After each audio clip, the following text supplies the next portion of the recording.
I so need to be sponsored by Head and Shoulders today, don't I?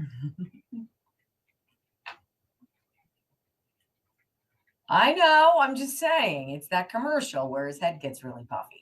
Hey, Murtak, good to see you. Hi, everybody. What's going on? Hey. Brock hasn't done that in a while. He doesn't care about you.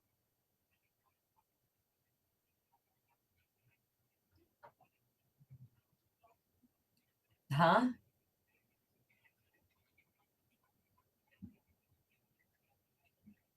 Well, that doesn't make me feel good because he's coming in my studio now. So what did I do?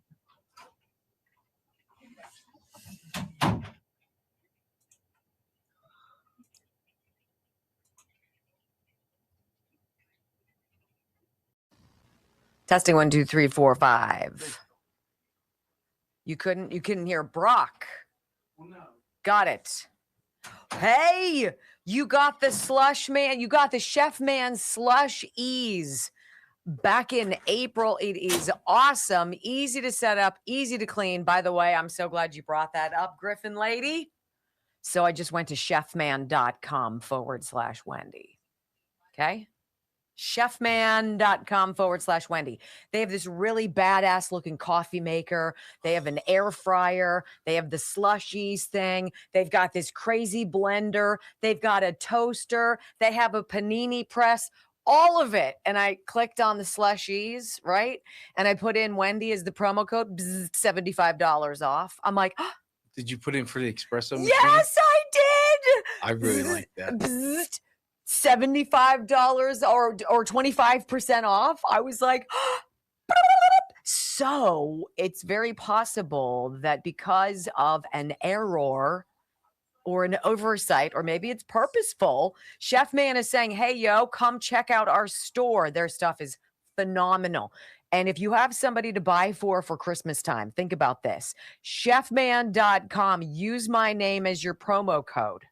Okay, chefman.com, promo code Wendy, 25% off from what I can tell, anything in the store. Like, what? Or open up your camera and hover above that, and then you know how to do that. Some people don't, and so I try to be, I'm the idiot of the bunch. My kids are always like, give me your phone. And I'm like, that doesn't help me. I want you to teach me. And they're like, well, blah, blah, blah, blah, blah. And I'm like, screw it. Don't teach me. You're on call. Whenever I need something, you're my tech support. Well, I know that a lot of people watch on their phones. So you can't do it at the same time. Gotcha. Makes a good sense. But that's also why we put the stuff in the description below. Right. So it makes it nice and easy to click in. So, and I have to report back. I'm not supposed to talk about Casandrinos olive oil, but I have to say, I really dig their customer service, Brock. I really dig their customer service. I got a shipping label the next morning after putting in an order before I went to bed for your balsamic, your raspberry balsamic, and for my olive oil refill. And this morning I got yours is shipped. It's on its way. I got it really fast. I mean, these are like olives in a grove in Greece that a family's been harvesting for generations. Like literally picked, pressed same day. And then when you order, they're like, here you go. I love it. You guys are going to try it. I'm not going to try it. Whatever. I'm just going to say I've been impressed with what they've done. I like that. If enough people get it and order it and want the it's not cheap recipe. I'm going to tell you, we're not going to give you cheap stuff on this show, right? Like ghost bed. A ghost bed is not cheap, but it ain't what you're seeing in a lot of other places. It's super reasonable. Mine was super reasonable. I got to bet it was. Yeah, you did. How much was yours? 4,000? Like 15 years ago or 10 years ago? No, it's been like 16 years. What? 14 years. Pally, we got to get you a ghost bed. And an espresso machine from Sheffield. While we're on it, what else do I need? Well, some cozy sheets. Sniper, by the way, they've been knocking it out of the park because of you guys. 100% of his business Monday and Tuesday was from new customers. That's huge. Yeah. And it's like 70 odd people. That doesn't sound like a lot. It's a lot. For a small business. To get new customers, new acquisitions. So when they break, and a lot of you probably have your own businesses know that you break down what's the cost of a new customer, like an acquisition? What's it cost you to be able to do that? Oh, I didn't know that. Go ahead. And good business acumen, Wendy. Nice job. well, it's different. You're not retail, Right, you know. right. But because just like you guys, the people on the radio were supporting us. He became our first radio client. Sniper. Yeah. So this is you guys. Yeah. You know, I say it every day.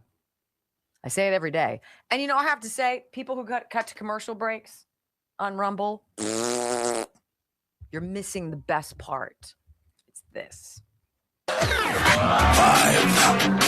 4, 3, 2, 1. Welcome to your daily dose of facts to fight off the liberal gaslighting. You can be in the middle of a hurricane. You have sanctuary in the city of Chicago. Or you can be on a calm day. North is still north. You could be in a thunderstorm. I am angry. We are not going back. Not ever. North is still north. People can yell at you. The hell with the Supreme Court. We will defy them. North is still north. It doesn't change fundamental things. And in this business, right is still right, even if you stand by yourself.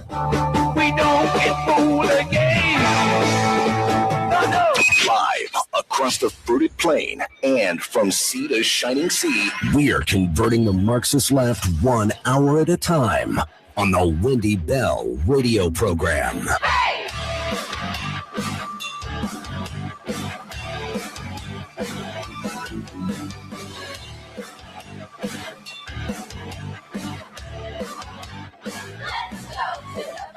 Hello, America. Greetings to all of you across the beautiful fruited plain. Welcome home to the Wendy Bell radio program.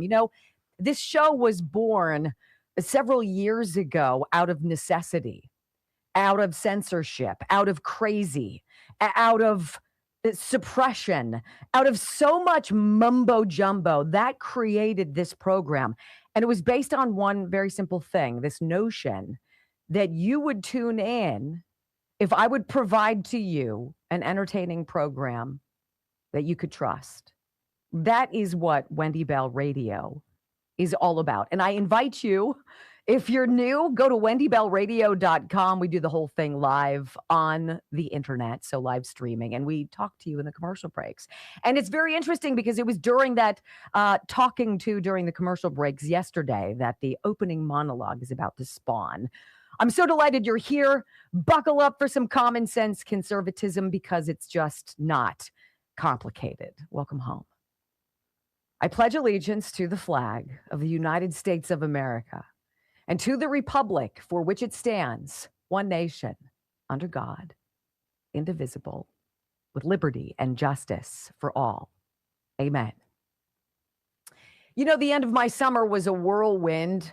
And today's the first day of school here in Pittsburgh. So it feels like it's officially over. I don't even know if it began, but I knew it was going to be weird. My youngest two sons, twins, had graduated high school. And I knew about a week after graduation, they were going to bounce over to Ohio to be summer camp counselors for literally 7 weeks, the whole summer. The last week when they came home, the 8th week kind of their summer vacation, they did their laundry, packed their car and headed south to vacation for a few days with Joe's family before Joe and the twins and I left to go to Tennessee, University of Knoxville.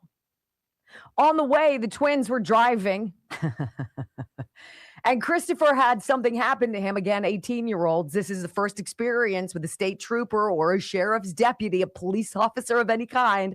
Woo, woo, woo. Oh, snap. And he gets pulled over. And it's your traditional traffic stop, though when you've never done it before, I'm sure Chris's heart was pounding. And it was a serious charge.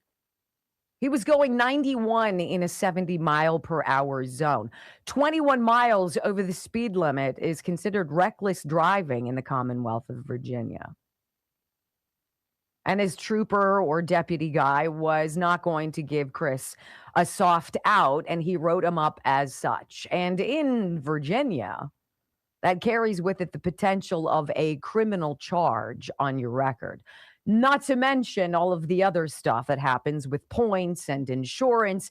And oh, yeah, by the way, what the hell were you thinking going 21 miles over the speed limit? I never did that.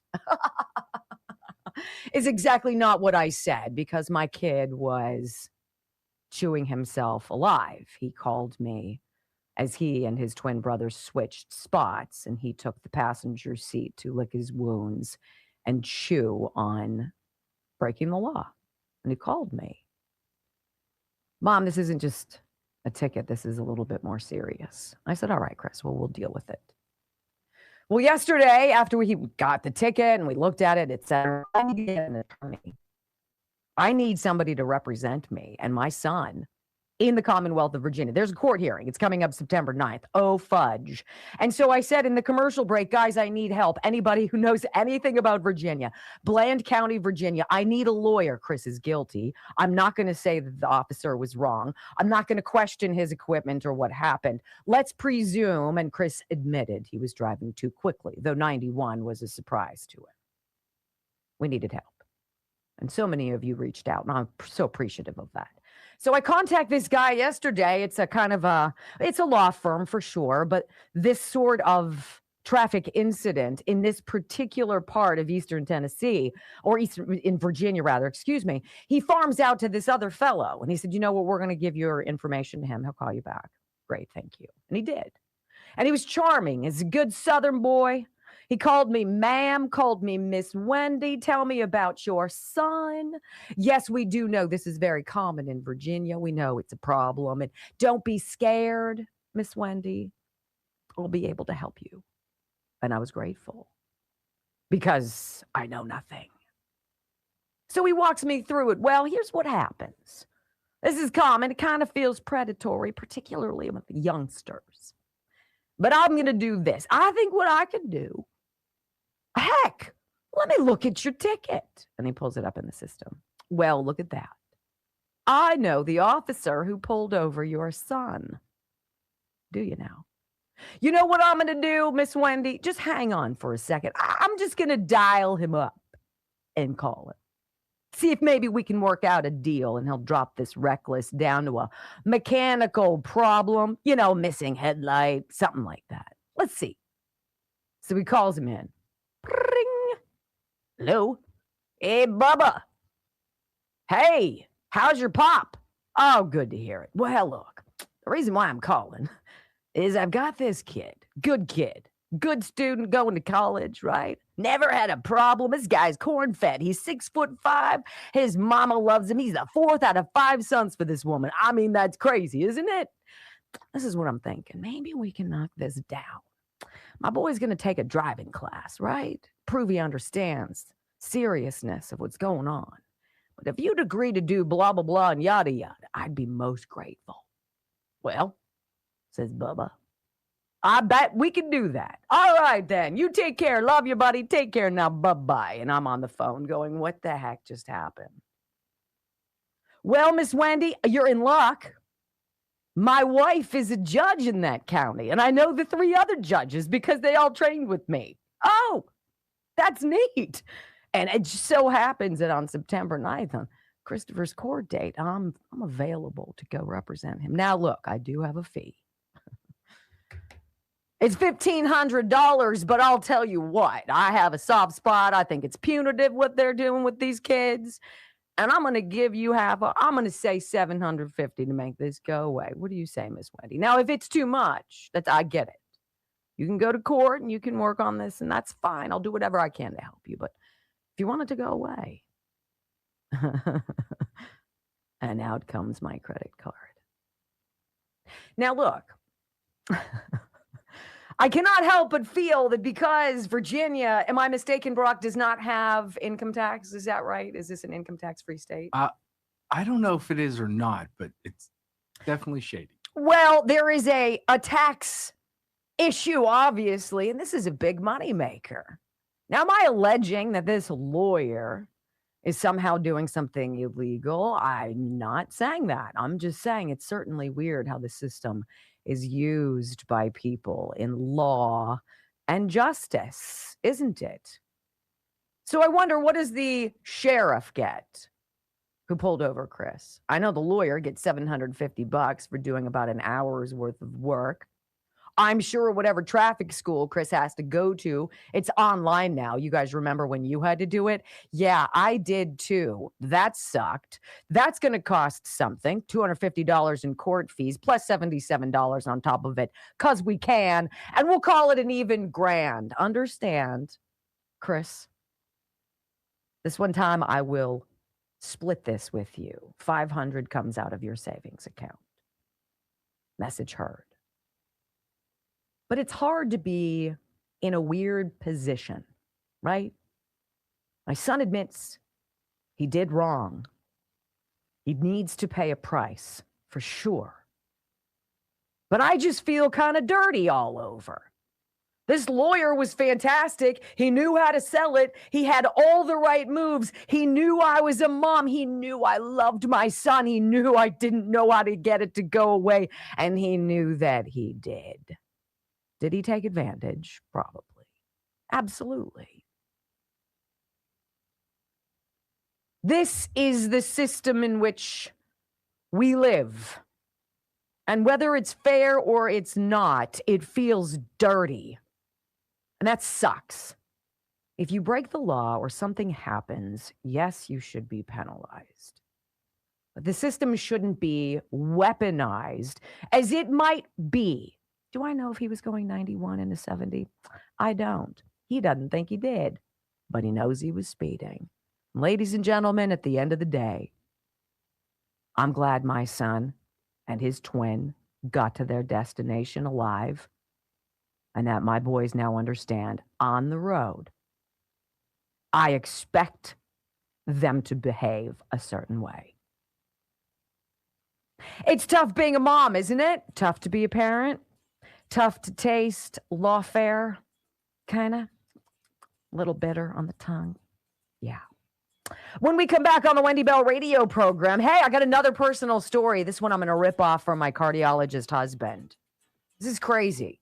This is called life-changing medicine, ladies and gentlemen, or not. Next on the Wendy Bell Radio Network. It is sure punitive, Miss Wendy, but I believe I can help. I laughed for a second time. I heard the story yesterday and I laughed again. Miss Wendy. He couldn't have been more charming. He was as slick as the day is long, and by golly, he earned every freaking penny of his $750 because this thing has been going on for how long, and everybody in Virginia knows it, right? I'll knock it off because it's punitive. Right. If that's the case, and I said this to you yesterday, if that's the case, that cop could have said, listen, I'm going to give this to you of 15 over the speed limit. Yeah. Instead, now I'm like, I don't trust your freaking equipment. What's your proof? Am I going to get into a pissing match with a trooper or a sheriff or whatever the bejeebers he is who just happens to be on his contact list? My attorney, hold on, Miss Wen. Well, would you look at that? Look at that. I know this guy. And I know all the judges too. Hey, Bubba. I'm like, listen. And, at first I was like, what a wild coincidence. And then I was like, I'm a total jackass. However, I didn't have an option, right? Years ago, like, right? My dad had a friend who was a cop in the city. And not disclosing anything because this is 25 years ago. And he had drivers for where he was working. And he made one phone call, be like, hey, what can we do about this ticket? He's like, I have them show up. I'll have the cop on beat that day where he can't make it. This stuff, now when this guy needed what my dad was selling and what the business they did, it was bling bling. Hey, remember? What can you do for me? Yeah. This story is not new. Hey, I want to inquire if any of you out there have beards. I will admit I am a sucker for facial hair. I think men and mustaches and beards are extraordinarily attractive. Just going to say, maybe that's why I like Harry when he hasn't shaved for a couple days. No, probably not. He's not a boyfriend anymore. Tulip Blooms, put it up. Put it up. Tulip Blooms beard oil. Okay, I want to talk to you about this. Just a couple of drops for your beard. Rub your hands together, massage it into the beard and the skin underneath. You can comb through it. You can brush through it if you want. And you want to know what the ingredients are in this, Brock? Because I found out about this. Hold on. Now I, of course, can't find it. And it's remarkable, the ingredients. It's here. Avocado oil. Here we go. Blooming Hair and Beard Elixir is a lightweight yet richly conditioning oil blend crafted from jojoba, apricot kernel, argan, avocado, castor, and vitamin E, designed for both beard care and hair care. This elixir helps soften coarse strands, smooth dryness, tame flyaways, and give hair or facial hair a healthy, polished finish. I can attest to that. I've used it. I think it's wonderful. 10% off tulipblooms.shop/Wendy. Tulipblooms.shop/Wendy. I would love if any of you manly men with the facial hair, if you want to try it and let me know, wendybellradio@gmail.com. I obviously can't do it, but I could put it on this mop. You get into that age, you'll have a little hair. Oh my God, chin. shut. I saw a woman at Walmart yesterday with the other day with a full beard. I'm like, was she in the razor aisle? Do you not have friends or a mirror or any kind of self-awareness? I'm like, and it was like Abraham Lincoln-y. I'm like, dude, are you She's gonna for start real? braiding that. Gonna start braiding that. This is what happens when you know.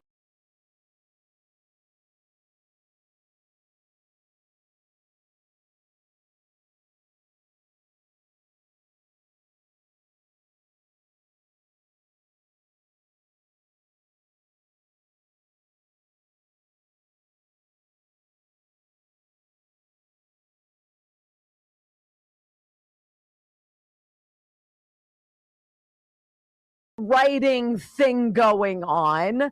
Come on, ladies and gentlemen. Welcome back to the Wendy Bell Radio program. Anyway, so I'm sitting outside and it's about 7:30. It's late for Joe to come home. He's normally home by, well, no, it's actually not. That's pretty much common time for him to come home. So he comes home and he sits outside on the patio with me, and I tell him about Christopher and this whatever with the ticket. And I was like, so how's your day? And he's like, it was just wild. And I said, well, what happened? He said, well, one of my partners is out of town. Joe is an interventional cardiologist. He's not a surgeon. He's a guy that you go to before you have a heart attack, before you need a surgeon, right? He's the guy who does catheterizations, angioplasties, things of that nature, stents, clears up the blockages and what have you. So he's working without a partner. So the days are longer and he doesn't have a lot of room to slide people in. And his friend, who's a PCP, calls him and says, Joe, I really need you to take this lady to the cath lab. She's one of my patients. She's driven 4 hours to get here. She went to the local hospital with chest pain, and they turned her away. Literally did not admit her. Ladies and gentlemen, one of the easiest things to be admitted for in the hospital is chest pain. One, the heart, obviously, such a delicate and tricky organ. And number two, the liability for the medical, enterprise is astronomical. Nevertheless, they turned her away and didn't admit her. So the doctor, PCP, says to Joe, can you please get her into the cath lab? Can you please get her into the stress lab? Joe says yes. So have you ever done this, a cardiac stress test? Right? So they're ready to inject dye into you, but while you are standing up, you're walking on a treadmill. And the treadmill inclines and it speeds up. And during the course of your exercise, the doctor asks how you're feeling. So the woman's on the stress test, right? She's on the treadmill about a minute in. She's like, I'm feeling some pain, some tightness in my chest. This is uncomfortable. And Joe says, okay, is it something that if it happened to you at home, you would stop doing what you were doing? And she said, no. And he said, okay, then continue on. About a minute after that, ooh, I feel it now. It's kind of going down my arm. And it's very uncomfortable. Joe said, okay, if this happened at home, would you stop what you were doing? And she said, probably not. He said, okay, continue on.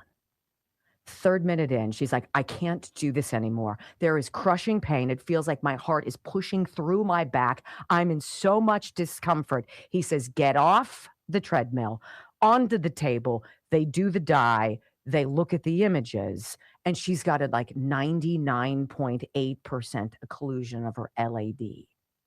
That's the widowmaker. That's that main, left, descending, whatever. That's the big telltale sign in cardiology, right?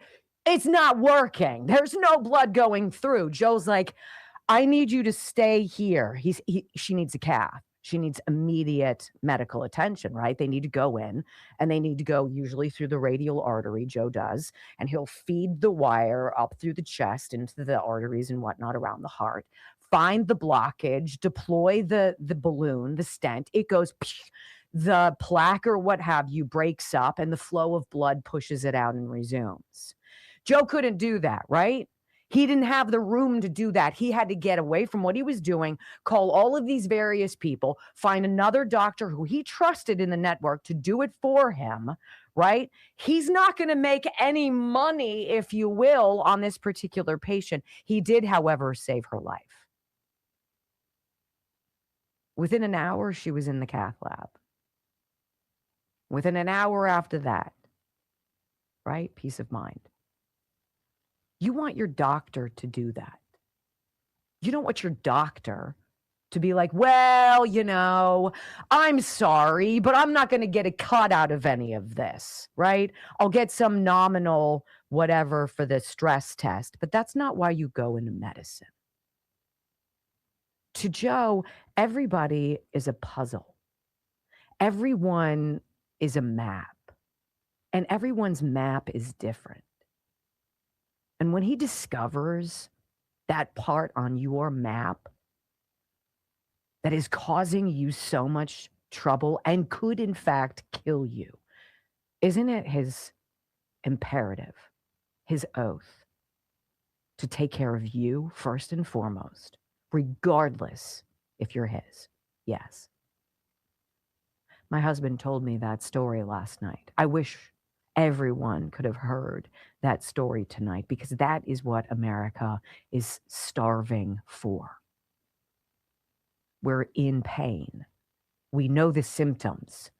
We just need somebody to help. Just take the time. Just listen to me. Please. That is the situation I believe we are in as we, the people of these great United States. Got a great show for you on tap, ladies and gentlemen. In fact, when we come back on the Wendy Bell radio program, extreme isn't selling. These people on the Trump resistance, right? The Alex Vindmans, they're getting slaughtered in these primaries. Similarly, people in the House Freedom Caucus, far right, they're losing too. Very interesting look at what America wants. Freaking common sense. Next on the Wendy Bell Radio Network. Did that even make sense? I hope it did. Like, he saved her life. She had driven 4 hours in. Literally. There's a hospital near her, but she's like, no, I'm going to Pittsburgh. I'm going to my PCP. And then when she was going to go, she's like, she went to the hospital. And they're like, yeah, I'm pretty sure you're okay. That doesn't happen. That should never happen. Right? So somebody screwed up, and the PCP and Joe fixed it. And now her life, hopefully, will be, she stayed overnight because she drives 4 hours home, right? Can you imagine? In a matter of 48 hours, your life can go from death to life. That's crazy. Well, think about it. That's crazy. And I do this for a living. There's no money. I get pissed at Rumble. I'm like, oh, and he's like, yeah, I almost had somebody die. I'm like, okay, well, yours is more important. Well, there's no money in them not keeping you and them not doing these tests. And it's necessary stuff, though. And not getting a cut. You want what you were saying is you want people just to do the right thing. Yes, regardless of Joe their didn't care benefit. what his cut was.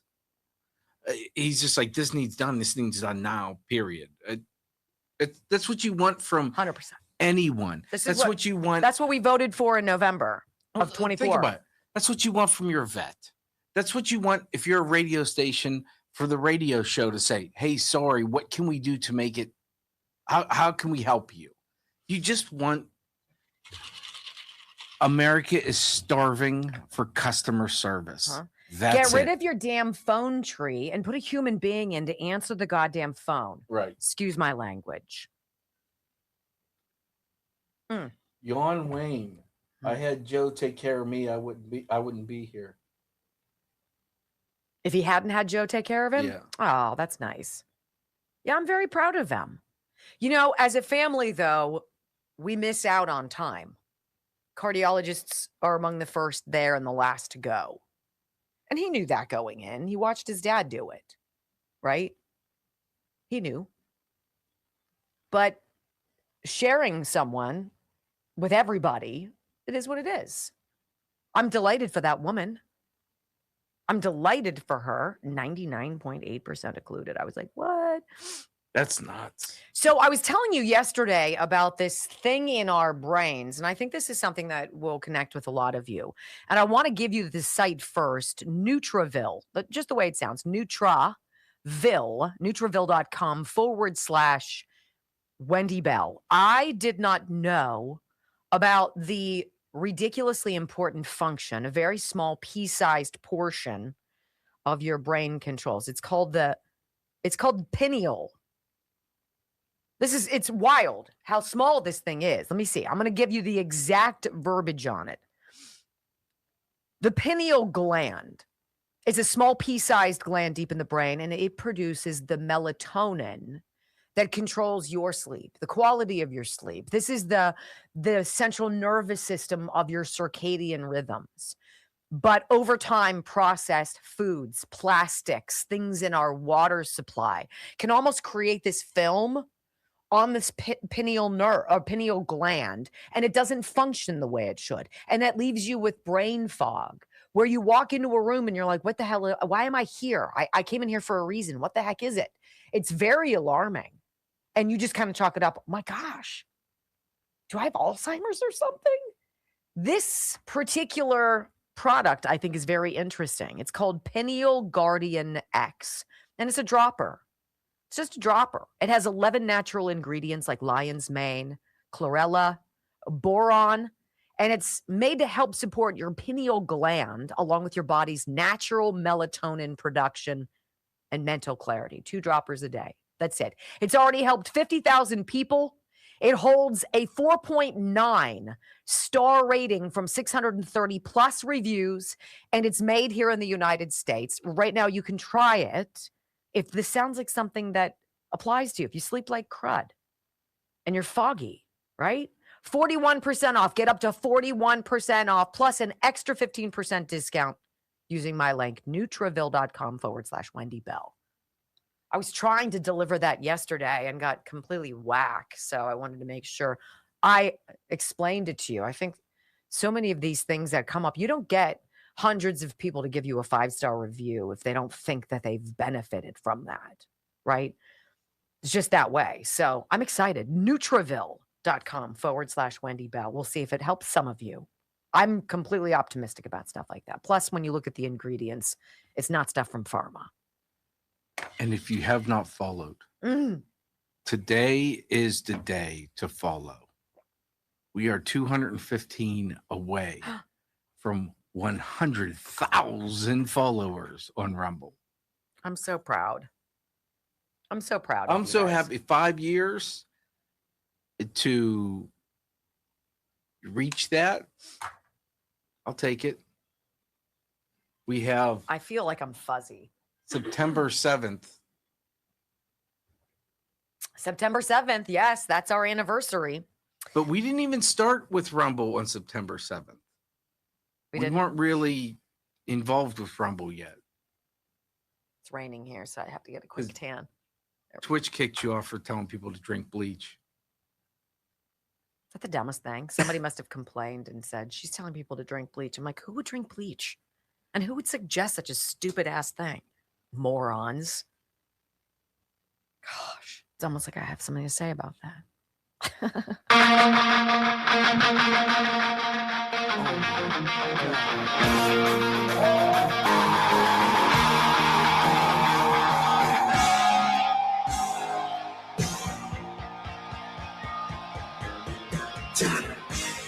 Welcome back to the Wendy Bell radio program.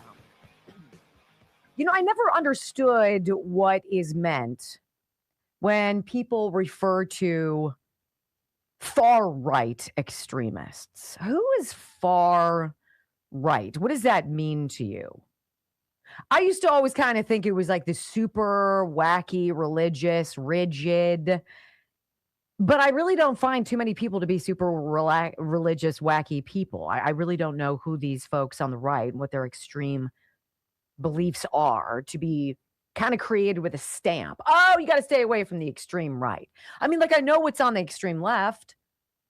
Full-term abortion, transgender stuff, boys and girls sports, open borders, crazy criminals running around, you know, taking away cops, opening up prisons. I mean, it's pathological, right?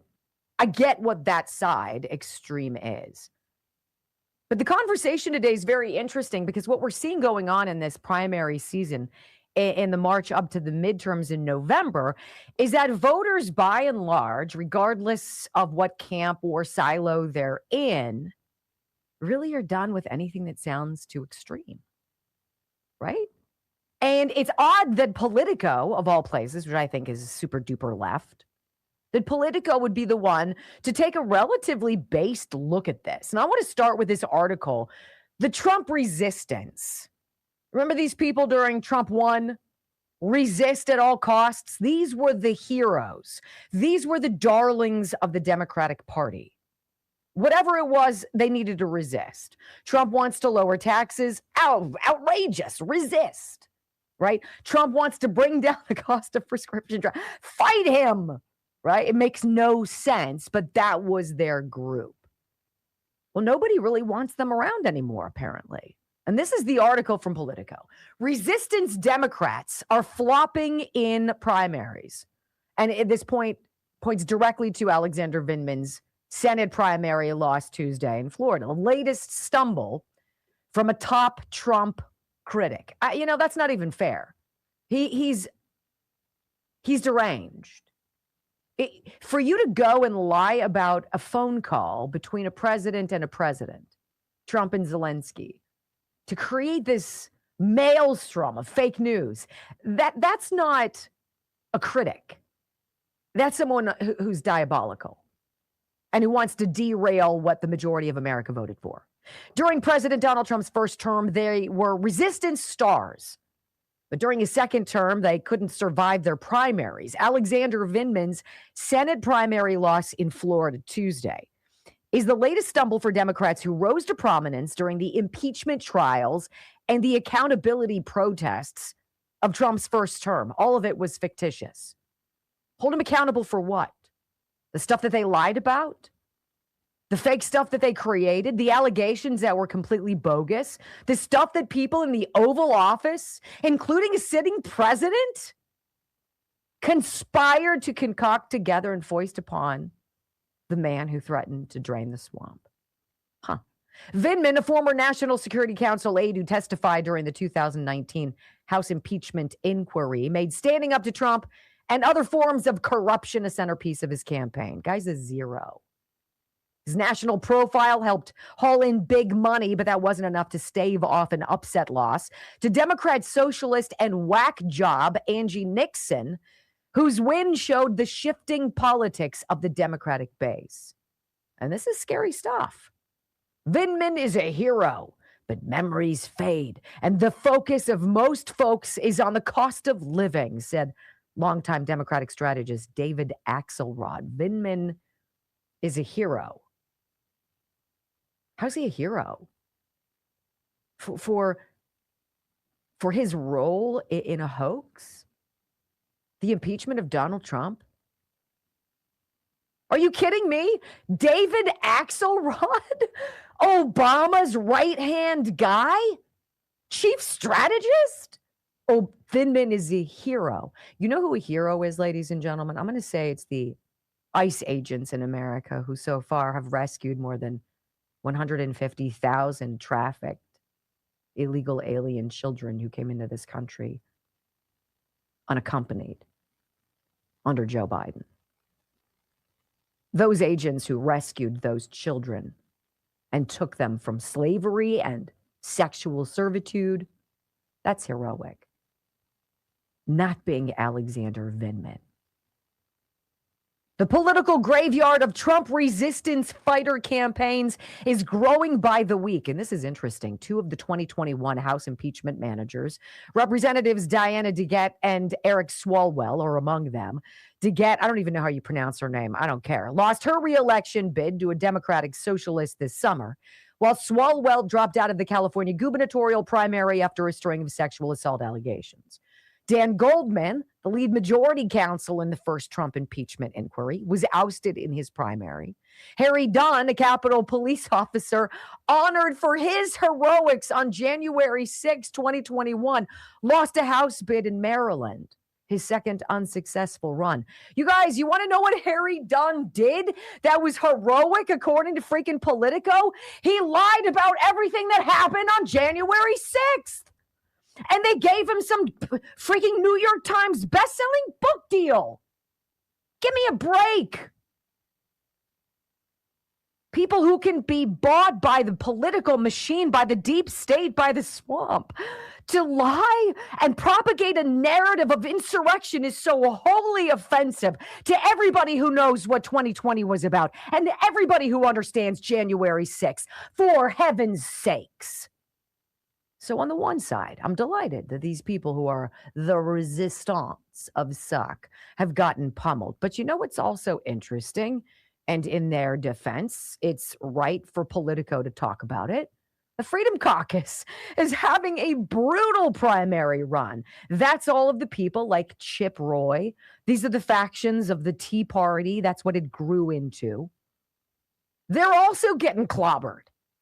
I wonder what the takeaway message is for the people on Capitol Hill and political hopefuls who aren't listening. What we want is basic. I want a governor that works the way, or I want a government that works the way my husband treats his patients.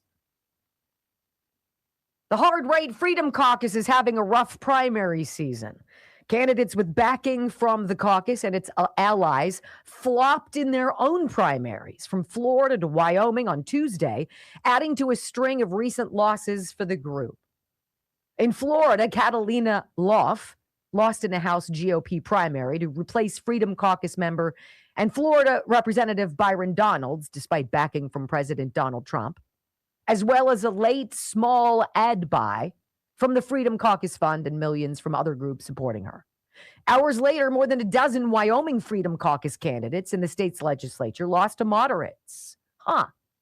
The group's chair, Rachel Rodriguez-Williams, lost to a moderate in the Secretary of State race, as did Freedom Caucus candidates for state superintendent and treasurer. And their losses followed Andy Ogle's ouster earlier this month, Chip Roy's defeat in his run for AG, and Congressman Ralph Norman's third-place primary finish in the race for South Carolina governor.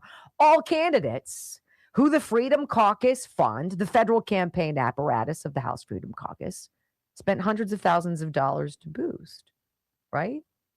Well, what's going on? What is extreme do you guys think about the House Freedom Caucus? Because they're painted as this extreme MAGA Republican that Joe Biden commonly dropped when he would show up at all during his 4 years. He would blame everything going on those extreme MAGA Republicans. What is the House Freedom Caucus? What do they stand for? Do you know? Because it's not what the media tells us. Here we go. The Freedom Caucus, also known as the House Freedom Caucus, is a congressional caucus of conservative members of the Republican Party of the United States House of Representatives. So far, I got it. It's generally considered to be the most conservative bloc within the chamber. Ooh, that's where they must be so extreme. Let's read on. Formed in January 2015 by a number of conservative lawmakers. When was that? Oh, during Obama. Including several associated with the Tea Party movement. The caucus was created to advocate for a more conservative policy agenda and push Republican leadership to the right. Its first chairman was Jim Jordan. Its current chairman is Andy Harris. Members typically support policies. Let's see if you guys think this is extreme, if this is outrageous, if this is unelectable, which is apparently happening in these primaries. Members typically support policies associated with fiscal and social conservatism, including lowering federal spending, limited government, and stricter immigration policies. What's that? What's what? Anybody? You guys upset about that? That sounds awful. What? We want to carve out 90% of the 2.2 million federal employees who don't do a damn thing, but have been sitting high on the hog on the gravy train because we weren't paying attention. Wait, the Freedom Caucus wants to stop that and shrink the size of the bureaucracy? That sucks. Who would want that? Wait a minute. Fiscal responsibility, cutting down taxes, actually having spending for things that matter, going after fraud, waste, and abuse, stopping the basic fiscal rape of our country from people like Somalia? That sounds terrible. And stricter immigration. What do you mean? That it's a privilege to come into this country, that there's a process, that the process is well known to everybody, and that there's a line. And if you pass into the border, that doesn't mean you skip the line and go and collect your $200. So on the one hand, yes, I do believe that what Politico is saying is correct. People want more in the middle. Is there in the middle? Is there a middle on the left? Because from what I'm seeing this primary season, there isn't. It's Democrats, socialists, it's Marxists, it's communists. It's people who are imposters. And they expect to win. I don't know. House Freedom Caucus to me sounds pretty dang delicious, doesn't it? Don't let the headlines fool you. They don't want you to know the truth. When we come back on the Wendy Bell radio program, about that new mRNA flu jab that they're excited about, right? Who's excited about that? Anybody? You lost me at M. I'll explain why next on the Wendy Bell Radio Network. I don't know. These people are losing. Maybe they run poor campaigns. I don't know. But is there anything in your mind that seems extreme about what I just said? I don't know. Let's equip our law enforcement with the tools they need to keep things safe. That sucks.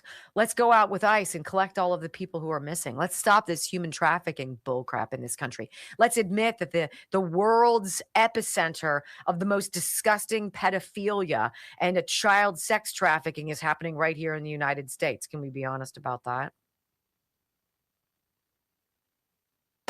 Other than that, right? Ghost bed. The thing I like about so many of the sponsors on this program is that they go outside the box and they enter a crowded field of products by offering something unique. And it's based on their own personal experiences. The dude behind Ghost Bed created the company because he was always in pain. He couldn't find a mattress that he could comfortably sleep on after having neck and back problems and surgeries for years. So he's like, screw it. Let's do it ourselves. Sounds familiar. And so he started making mattresses. Now ghostbed.com is a phenomenal company made in America. Every single mattress is made with a very exclusive cooling technology, which is dynamite. If you're a hot sleeper, I am. They're so confident you're going to love the products they make. They say, hey, sleep on it for 101 nights before you commit. Who does that? And then if you don't want to horse around with setting it up yourself, they also offer like a gold glove, white glove kind of thing, whatever it is, where they'll help you out. And if you use my name, you're going to save 10%. You're going to like the prices anyway. I love my Ghost Bed. It's the hybrid. And it was not a bank breaker either. Ghostbed.com/Wendy. Use my name, get that 10%. Also remember RVs, dog beds. Check them out. They also have linens. They have pillows, all sorts of great stuff. And made in America, family run, family operated. I like that. Ghostbed.com/Wendy. I'm so geeked out that everything at Chef Man is 25% off with my name. It's so great. You know? I just sent you a text. Oh. Is it going to hurt my feelings? Just kidding. My vision is so lousy today. I can't see a daggone thing.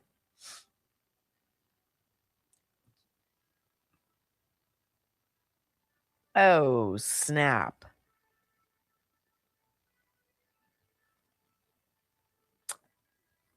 Wow. I almost want to blow out what I was going to talk about.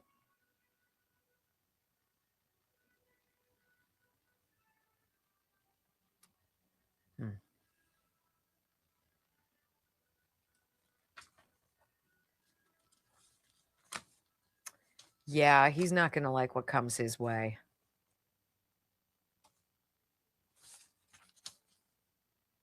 I mean, if you really want to move, you could move that to 11. No, I mean, I can hit this right out of the gates here and I can pivot to it. The bottom of 12:30.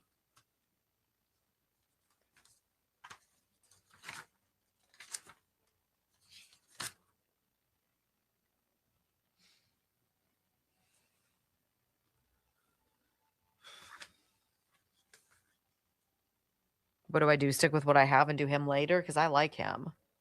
Do it now. Do it now! Do it now.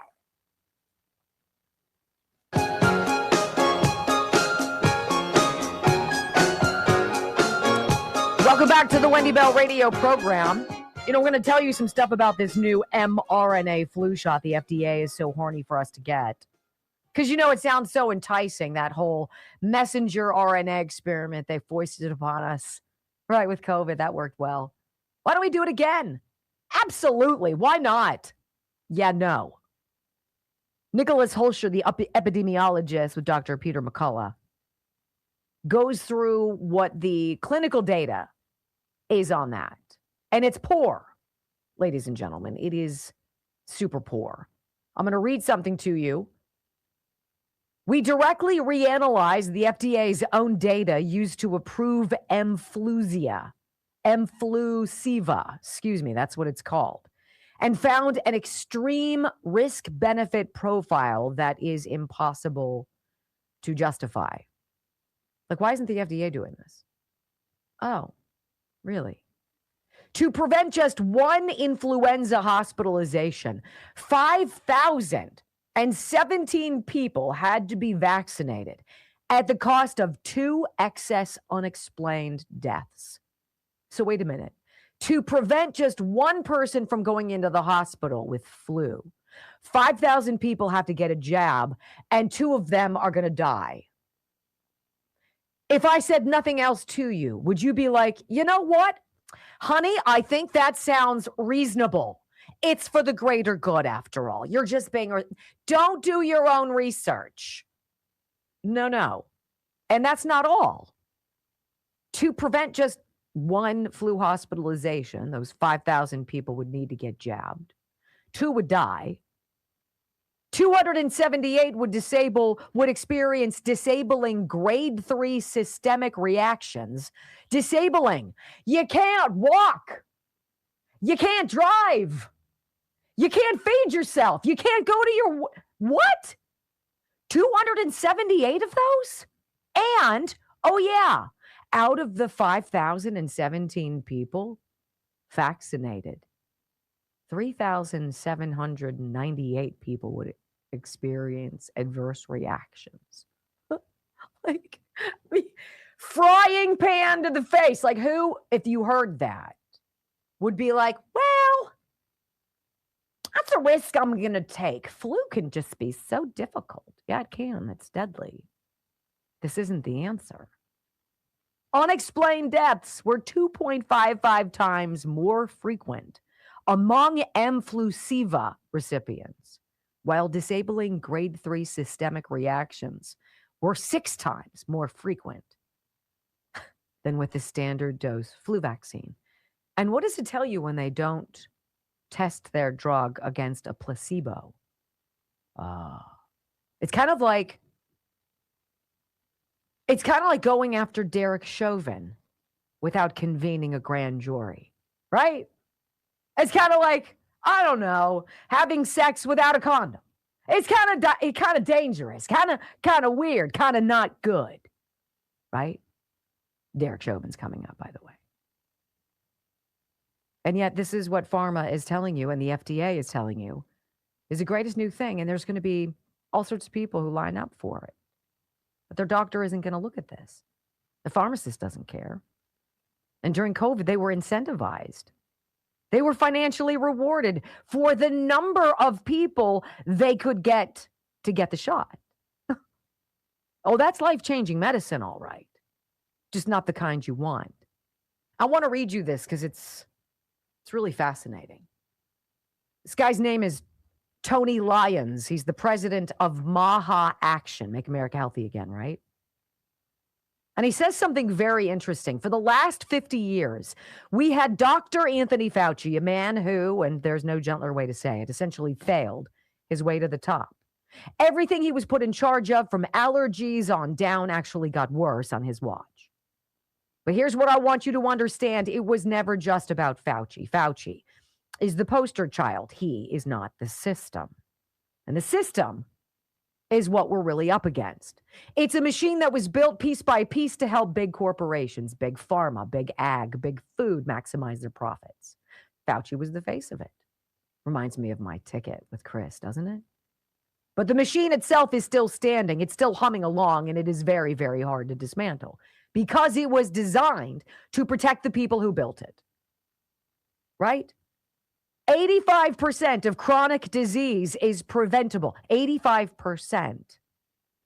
And I want you to really hear what that means because it's an interesting way to put it. It's preventable because for the most part, we don't need to do anything heroic to prevent it. We just need to stop. We need to stop intentionally poisoning the American public.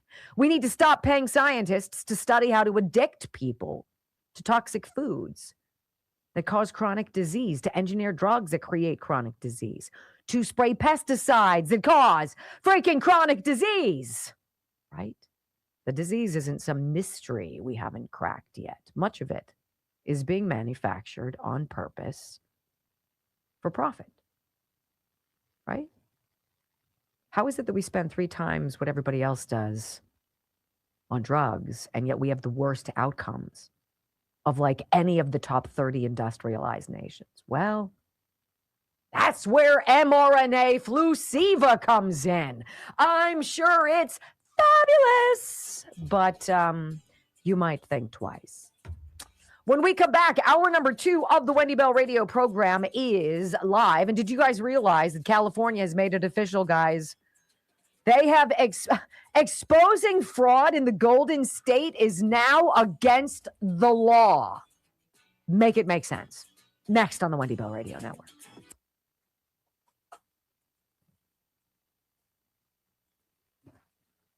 Oh, my heavens. Anywho, I'll save our daily mail for the end at your suggestion, which is a good one. Crazy. Okay, I'm going to tell you something that I have noticed that is definitely different. And I'm going to make sure I have my paper ready because I don't want to fudge it up, and I can fudge it up because I don't know about my lymph system. I don't know about a lot of different things. I didn't know about my liver. So this is all I have left now, right? It was full. When I ran out of Dr. Gundry's, I started drinking this. And it's really grown on me. You get very accustomed to it. It's quite delicious. You look forward to the flavor. drinkltv.com/Wendy. You're like, what are you talking about? I had no idea that you could, in fact, suffer from a dehydrated liver. And I didn't really realize that the liver is it's the hydration organ of your body. and you can drink a ton of water. You can drink Gatorade, and that's not going to change things because Gatorade has a lot of salt and sugar in it, right? So drink LTV. Why was this created? I'm going to tell you what I feel. I have felt decidedly less bloated. I feel like my stomach is thinner, that when I wake up in the morning, I don't feel like I've got this big, like, right there. I feel my digestive system moving easily, predictably. I feel comfortable after I eat, not that giant stuffed, oh my gosh, put a fork in me feeling.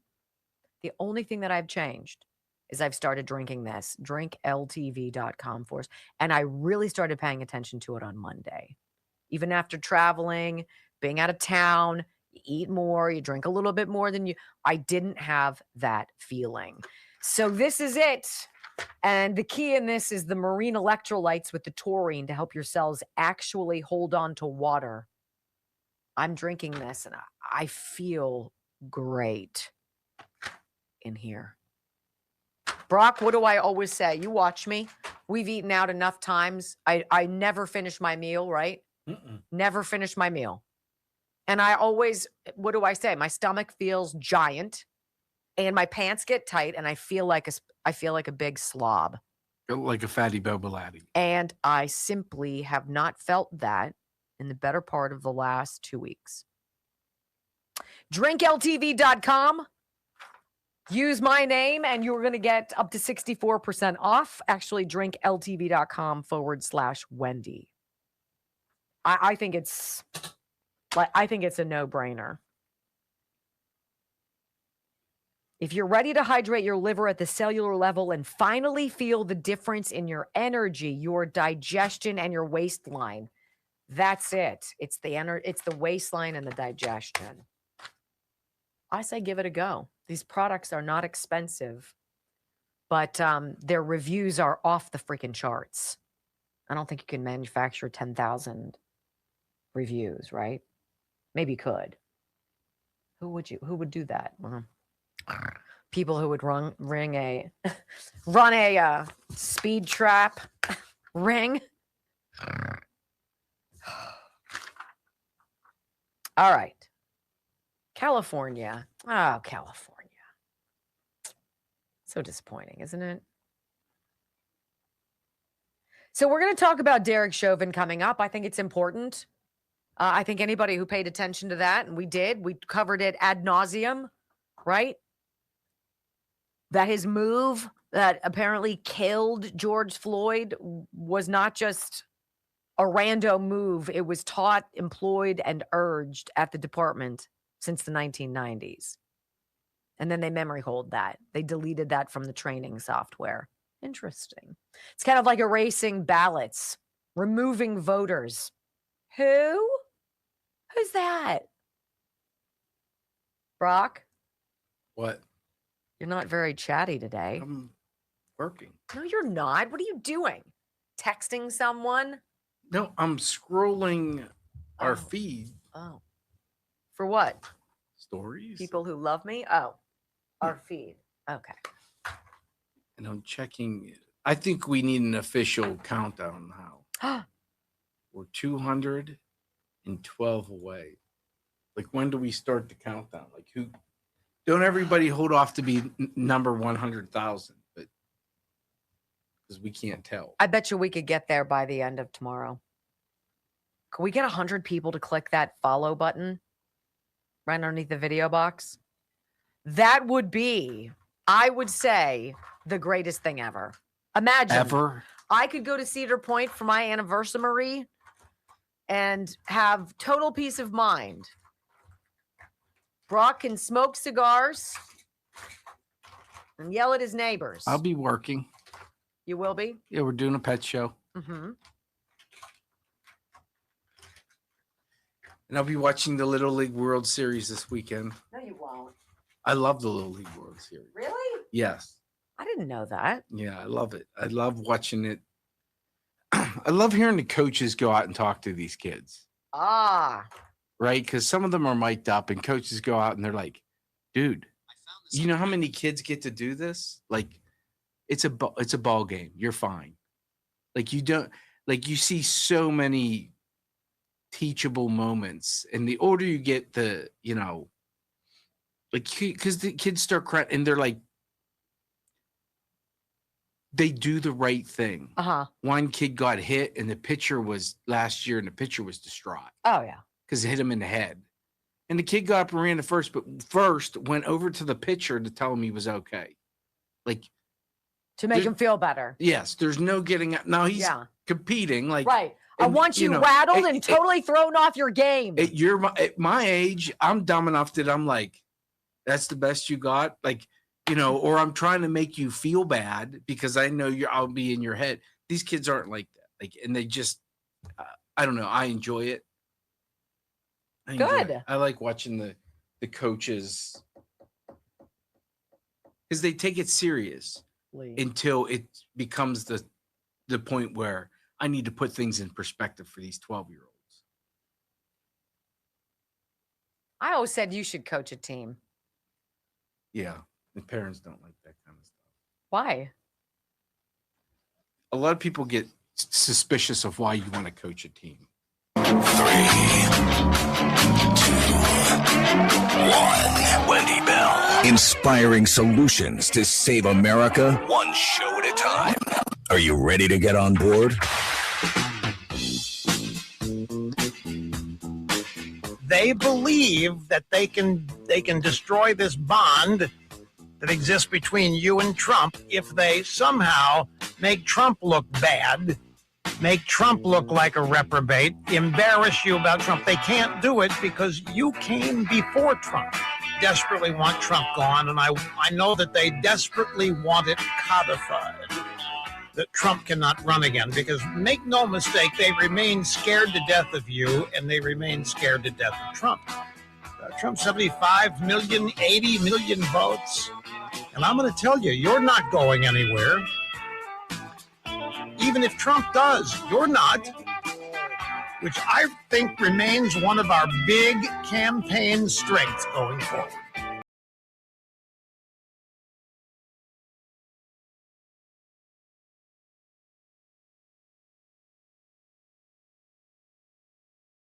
Separate you from MAGA. They can't separate you from Make America Great Again. From sea to shining sea, 3 hours of bold truth and excellence. The Wendy Bell Radio Program. Hey!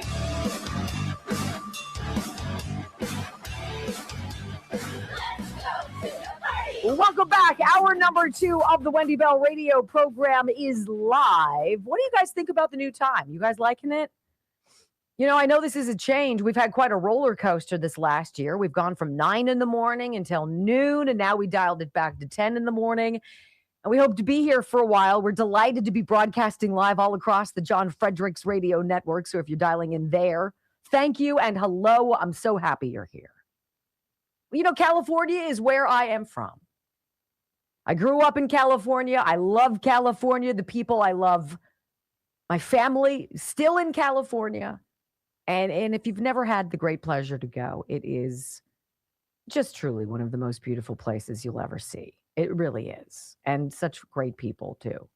But it's being run into the ground.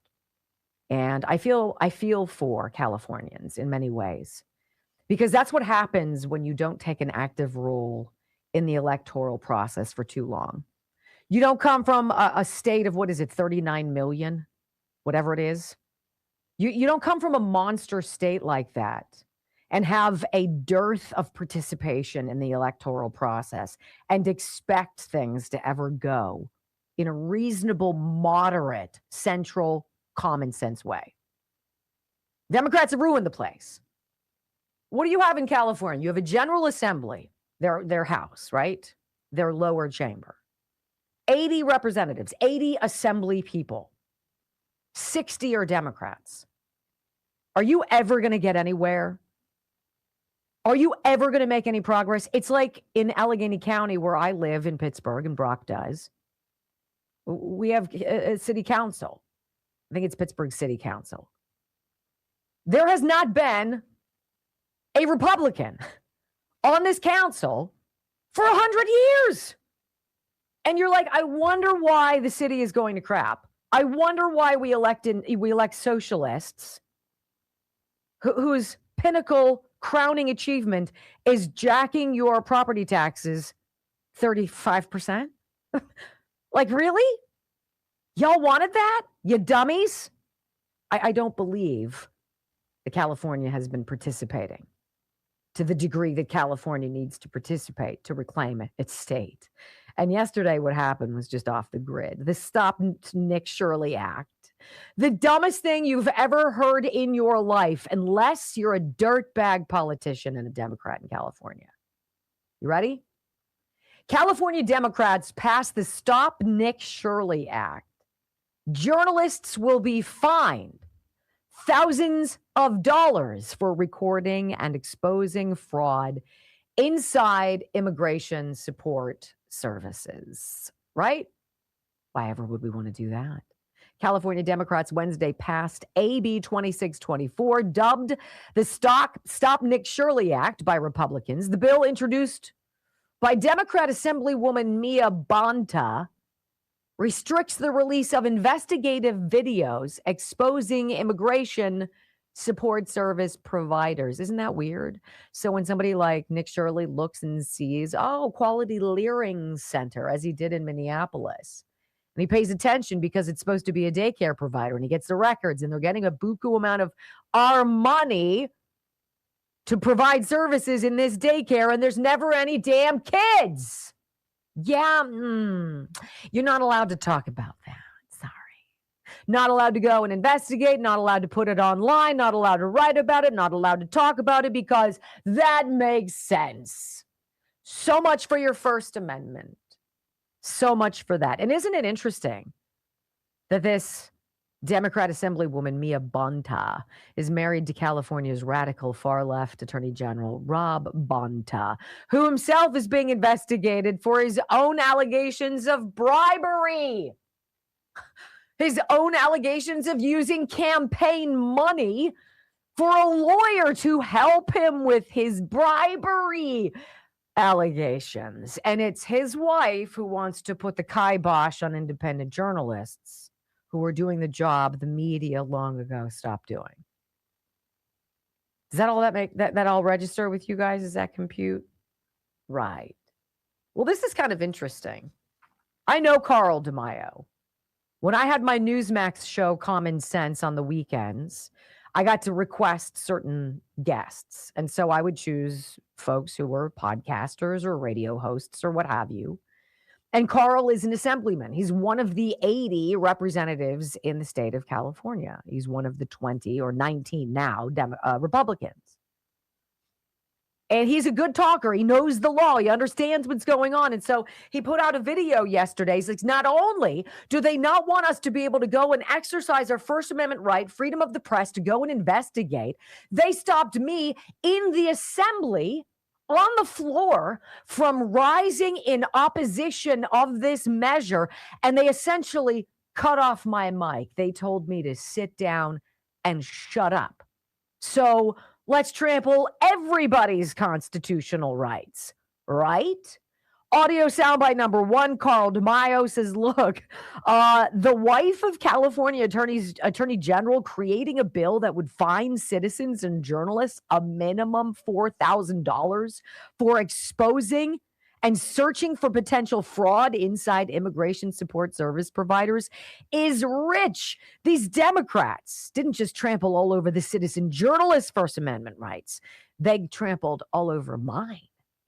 California State Assembly member Carl DeMaio here, and moments ago on the Assembly floor, California Democrats passed Assembly Bill 2624, the Stop Nick Shirley Act. We feared that this would happen. We were hoping to shine a light and pressure them not to pass this bad bill, but they just did it. This bill would make it a crime for a citizen journalist like Nick Shirley to capture video or photographic evidence of fraud, wasteful spending and fraud of your taxpayer money. And posting that online would now be a crime under Assembly Bill 2624 that they just passed. California Democrats said that they weren't trying to violate the First Amendment rights of citizen journalists, but what did they do on the Assembly floor just moments ago? I'm an elected representative, and when I stood to expose what they were doing with AB 2624 and argue in opposition to the bill, they violated my First Amendment rights as your duly elected state representative. They shut off my microphone. Well, that's standard operating, right? That's what they did at school board meetings. If you got up with the book Queer Like Me and decided to talk about all of the things in that book that you didn't want in your children's elementary school library, they sent the sheriff over to glare at you, cut off your mic, and escorted you out of the building. It was so democratic, wasn't it? This is Carl DeMaio on the assembly floor, and he's like, look, I'm going to use my time that I'm allowed to have and talk about how this law prevents independent journalists from Nick Shirley from being able to expose fraud without punishment. They take umbrage with him calling it the Stop Nick Shirley Act.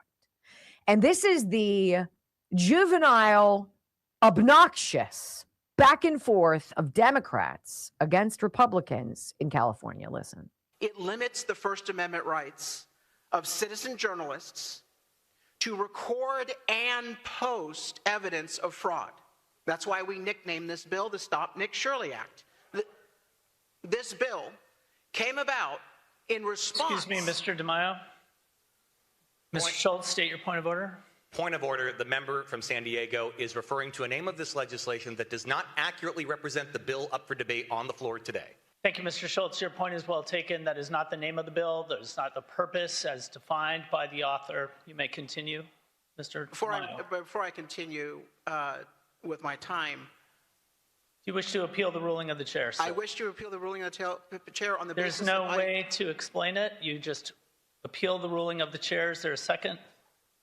Motion does not continue without a second. You may continue, Mr. DeMaio. As I was saying, as nicknamed the Nick Shirley Act... Excuse me, Mr. DeMaio. It is not nicknamed that. It has not been defined. Excuse me, Mr. DeMaio. Just wait a moment. I've now already ruled on that. If you continue, we're just going to move on. One of my major arguments here is that this body is trying to limit First Amendment rights of citizen journalists. That's exactly what you're trying to do to me, a duly elected representative, trying to criticize this bill and persuade people not to adopt it. You are showing true colors when you try to stop my arguments on this floor. You can try to stop me from speaking on the floor, but the truth will prevail. And then they basically cut it and silenced him and moved on. That is what you get in California. That is what talking to a liberal is like. That is why I say I want to throat punch some people and throw them down the stairs. It's like arguing with your sister's children. Maddening. When you come back on the Wendy Bell radio program, we're going to step away from our regularly scheduled broadcast to thoroughly drag Chris Cuomo for being a scumbag. If you'd like to be a part of it, don't go anywhere. Should be fun. Next. Isn't it so petty? It's not called the Stop Nick Shirley Act. That's not what it's called. No, but that's exactly what it does. Legally, he was right. Yes. It's nicknamed. He didn't say the bill was called. Mm-hmm. He said it was nicknamed. Nicknamed. There you go. That's what you get. That's what you get. And so I could understand why a Republican would bail from that, would pack their bags and say, and go somewhere else. As beautiful a state as it is, as beautiful as the people are, it is the ultimate melting pot. It is truly spectacular, right? Not worth it. Not worth it. Not worth the expense, not worth the lies, not worth the corruption, not worth the ineptitude. You have a bunch of absolute jacknards waving sanctimonious do-goodery of idiocy edicts on people. I would lose my mind. It's not worth it. I'd move to Idaho, Montana, Wyoming, Tennessee, Florida. Ugh. All right. Dr. Stephen Gundry wants you to think about his MCT wellness. You know, it would take a lot if I had to go to medical school. I watched Joe at the end. We met when he was a fourth year in medical school. And then he matched his residency, matched you kind of, it's like you put where you want to go and they put if they want you. And if you're at each other's top of the lists, you go there, right? So Joe came back home to Pittsburgh and worked at the University of Pittsburgh Medical Center. To watch what Joe went through in his residency, his fellowship, then there's extra years after that of special training. I think he really wasn't making a decent wage until he was 38, maybe. To step away from all of that expense, all of that hard work to talk about a powdered drink mix, you've got to be really freaking committed to that powdered drink mix. And Dr. Gundry was, because it helped him lose 70 pounds. And he really liked how it worked. The healthyfat.com/Wendy is how you find it. The healthyfat.com/Wendy. It's effortless. You put a scoop in your water that you're already drinking and enjoy it, and it just kills your hunger. That's what it does. Kills your hunger. There's other things it does. It has polyphenols to support your brain health, MCT to do the same thing, supports the production of ketones for more energy.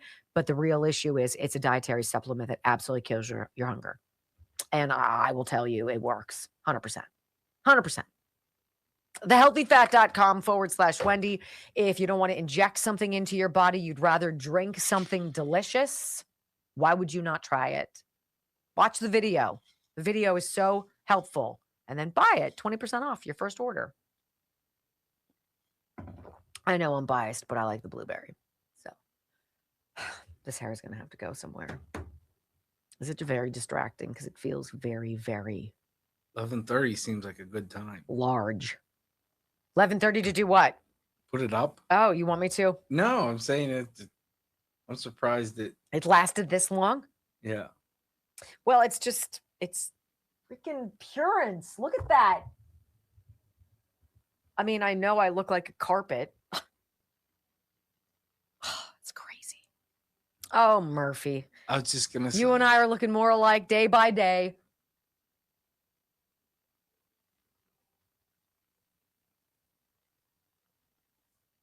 Poppy Paul Revere. My porn name. What? Your first pet in the street that Poppy. you grew up on. Yeah, Poppy Paul Revere. What's your porn name, Brock, again?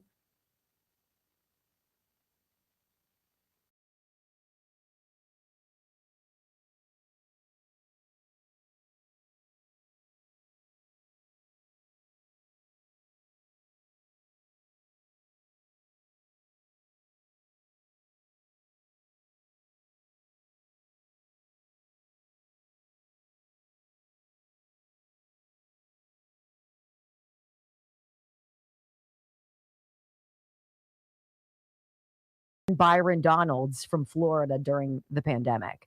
Welcome back to the Wendy Bell radio program. Look, there is this weird finesse, this nuance when it comes to radio programming as a show host. Like, I don't want to badger you and browbeat you and bash you over the head with stuff about COVID, but we can't also let it go. That's not acceptable. That's not justice. That doesn't change the system. That doesn't clean it up. That doesn't prevent it from happening again. And so I have to.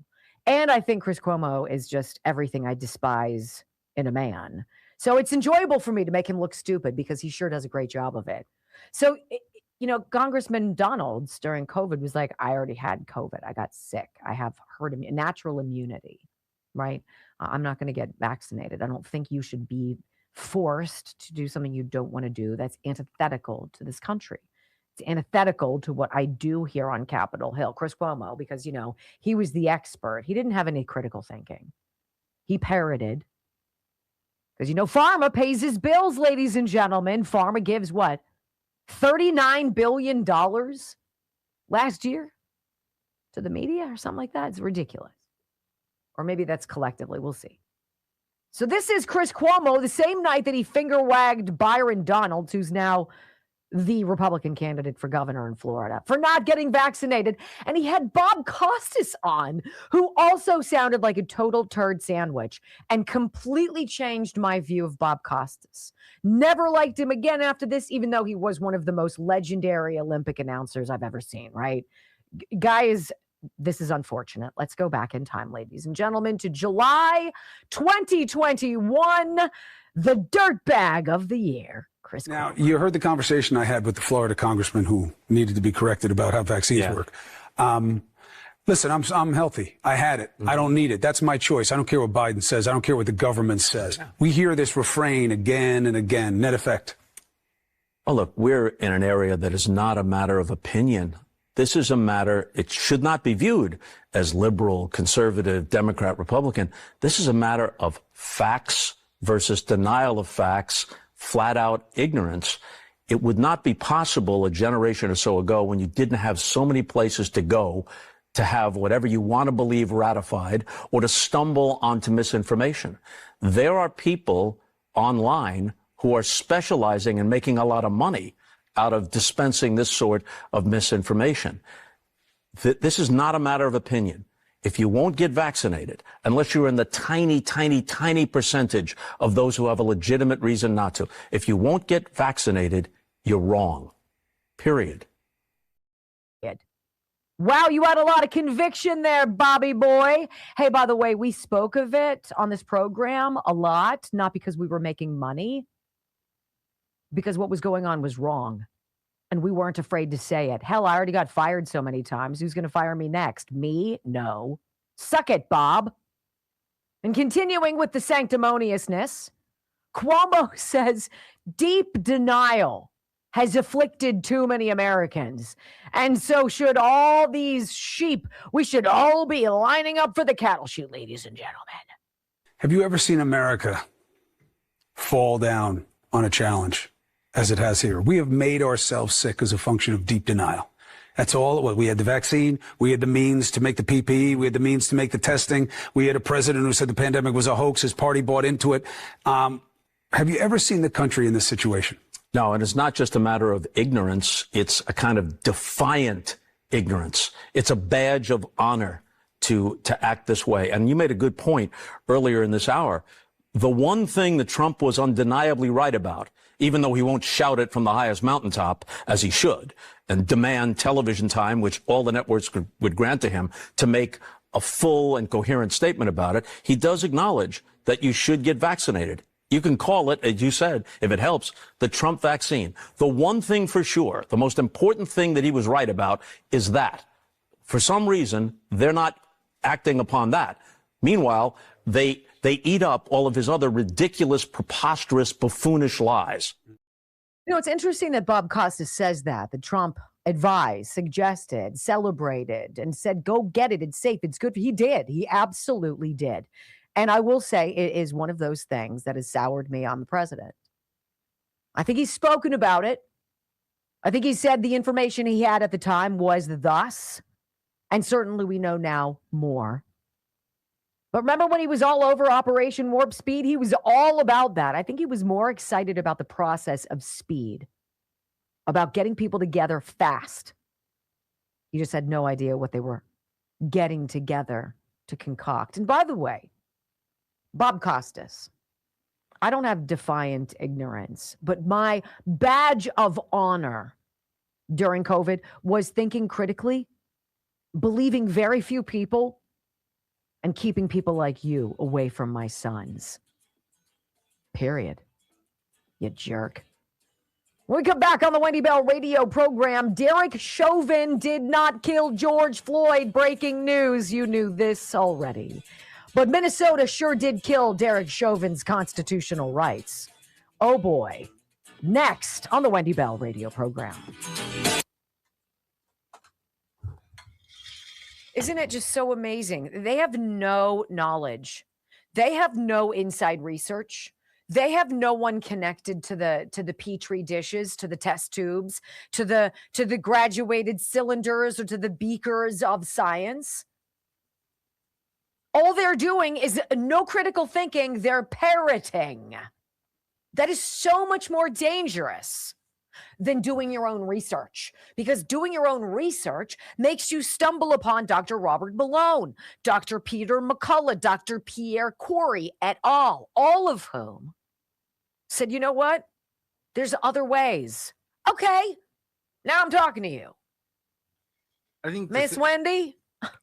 I think the thing about Trump, yeah, I was not a fan of Warp Speed. I was not a fan of him saying, you know, you should get your vaccine. But what I was a fan, and where I can say I can square it, so to speak, is him saying, I'm not going to force people to do it. I'm not mandating people do it. Trump You was do a you. product of the information he was given. Yeah. And they told him it's 100% effective. And then it was, well, it's 99%. And then it was 92%. And then it was 88%. I really got to go to the bathroom. I'll be right back. Sorry.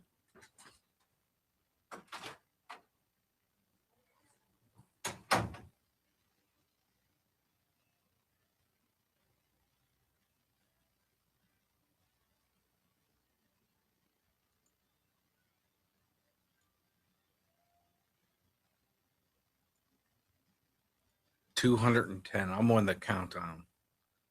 If you haven't followed, please do it today or by tomorrow. But don't procrastinate. Just follow. Get rid of that little button on the page. Click it, it goes away. Who wants that clutter?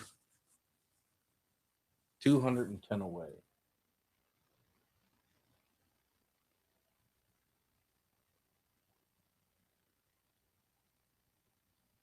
Yeah, I agree with Wendy, though. The badge of honor is being able to sit there and say, nah, I wasn't a sheep. I wasn't just taking it because everybody else was. I mean, if people would just use the common sense that you were taught when you were a child. Whose parents said this? If so-and-so jumped off a bridge, would you do it too? Yet that went out the window when it came to the jab. You could have easily used that logic of, well, just because everybody else is doing it doesn't make it right. And Bob Costas, I agree with her too. I was a huge fan of Bob Costas. I thought he was a great sports announcer, but like, stay in your lane, buddy. Not a good look. Stay in your lane. I think it's still pouring. Is it still pouring out there? Yeah. I can't. I could hear hear you it yet. on my Sorry. window. I'm all twisted up.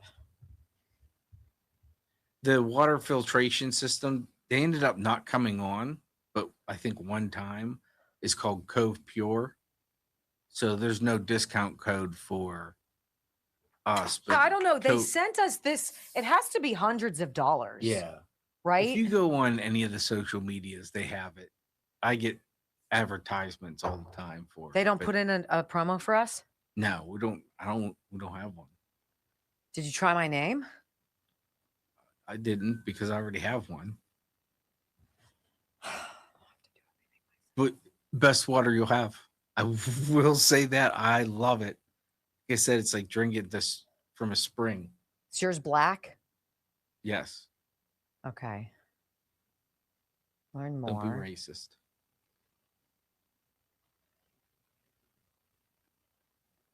Just let me buy it. And we talked to Rumble yesterday and said someone sent an email saying I couldn't find it. Your promo didn't work. It's back. It's working now. It's working. I don't know. They're making this. It's not a very easy to function website. I want to also say this, you guys. You know, where'd it go? I love Juvenon. I've had no bad experiences with Juvenon. I think the Blood Flow 7 is off the charts. But I'm starting to think that this feeling I have, it's a little bit different. It's the lack of the snacking. It's the stopping. Like, I just don't think about it. I don't have a craving after I eat dinner. And I try to eat dinner before 7 because I go to bed by 9. And you don't want it sitting in your gut. I'm going to go with, this is helping. The GLP-1 Gold is a dietary supplement from Juvenon. It's 30% off. Bloodflow7.com/Wendy. And this is another one of those offerings that's supposed to silence the food noise and keep you focused. That this was about, for me, the late night stuff. I'm going to tell you, I take it every day at about this time. I haven't yet today. And I think it makes a big difference. I simply am not ravenous. And I just don't eat that much. I'm going to say that. I'll eat, but I don't need more. Bloodflow7.com/Wendy, GLP-1 Gold. It doesn't have GLP. It's not fiddling with your with your innards, it's helping you not eat as much. And that's a drastic weight loss product. Don't do that if you've just got a couple pounds to lose, right?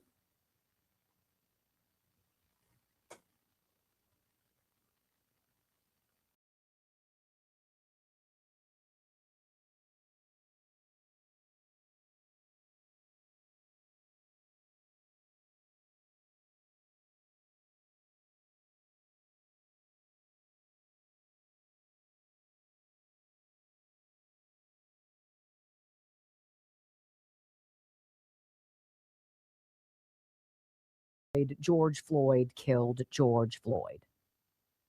If that's an unpopular opinion in your mind, give me 8 minutes. Right? George Floyd made a lot of bad decisions the day he died. That Derek Chauvin had him on the ground and had his knee on his shoulder, which was a used and taught method of restraining a suspect in the Minneapolis Police Department since the 1990s. It was in their training manuals until all of a sudden it was removed during Derek Chauvin's trial. A lot of things didn't add up about that. But heck, when you need a story and the story that America is bitterly racist and that black people, white people, and cops are coming for them, and it's not fair, and we're done, we're going to stop it. No, don't be a thug, drug addict, goon, criminal. How about that? That works. There's a little personal responsibility, ladies and gentlemen, that we have in this country that we've deviated, taken a sharp detour from. I'd like to know why.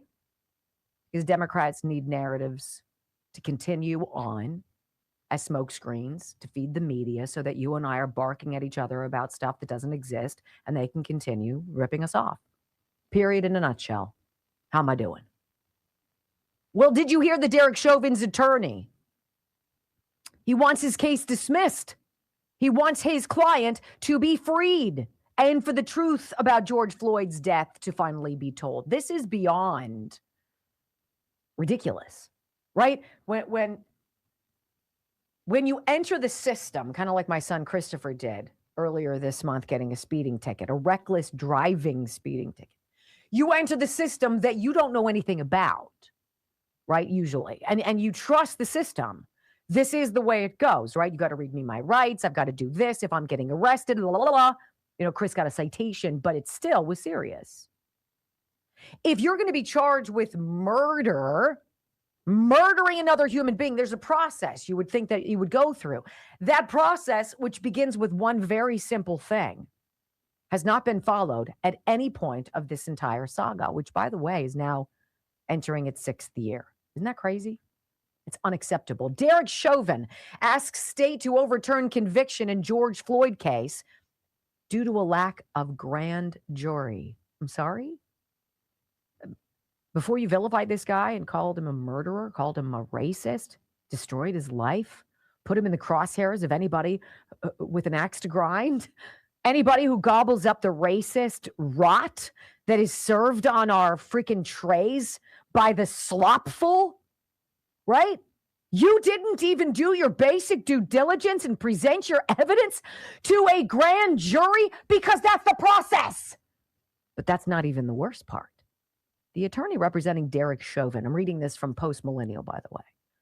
A former Minneapolis police officer sent to prison over the 2020 death of George Floyd is seeking the dismissal of charges against his client, alleging fraudulent and unlawful conduct by state and county officials. Shut up. Tim Walz. Those people? Really? Attorney Greg Joseph argued in the 31-page court petition filed Tuesday that Chauvin's due process rights were violated because a grand jury had never even been convened to review the charges against him. He wrote, Hennepin County District Court Judge Peter Cahill presided over a year-long due process violation by failing to convene a grand jury to consider the state's evidence at any point between the moment he was assigned to the case and the verdict. He lacked jurisdiction over the charges, as this court does, because they were never lawfully brought. And who's all over this like white on rice? Another national treasure, Liz Collin from Alpha News. So Greg Joseph has also argued that Governor Tim Walz's appointment of Attorney General Keith Ellison to lead the case was unlawful. It's like them just waving a magic wand and bringing in Jack Smith. Jack Smith wasn't approved by the Senate. He wasn't voted in. His entire existence was farcical, unethical, and illegal from the beginning. Oh, it's kind of like this. It's so weird how that works. Ellison has added the charge of second-degree murder to the complaint against Chauvin. Chauvin ultimately received 2 concurrent sentences. He was sentenced to 22 and a half on the state charges for second degree, 21 in prison for federal for civil rights violations. He was the sacrificial lamb at a point in American history that was desperate for us to be fighting because they had an election to steal, damn it. Right? Talk about this. Light up the cities. Whoever said protests had to be peaceful? Nancy Pelosi. I quite frankly don't see why everybody's not in the streets rioting. Remember? Kamala Harris. The defense fund for goons and thugs who decided to terrorize our communities. Deep state needed that. It's good cover when you and I are pissed at each other, right? So Liz yesterday had on this attorney, this Greg Wilson guy, Greg Joseph. I said Wilson. His name is Joseph, Greg Joseph, Derek Chauvin's attorney.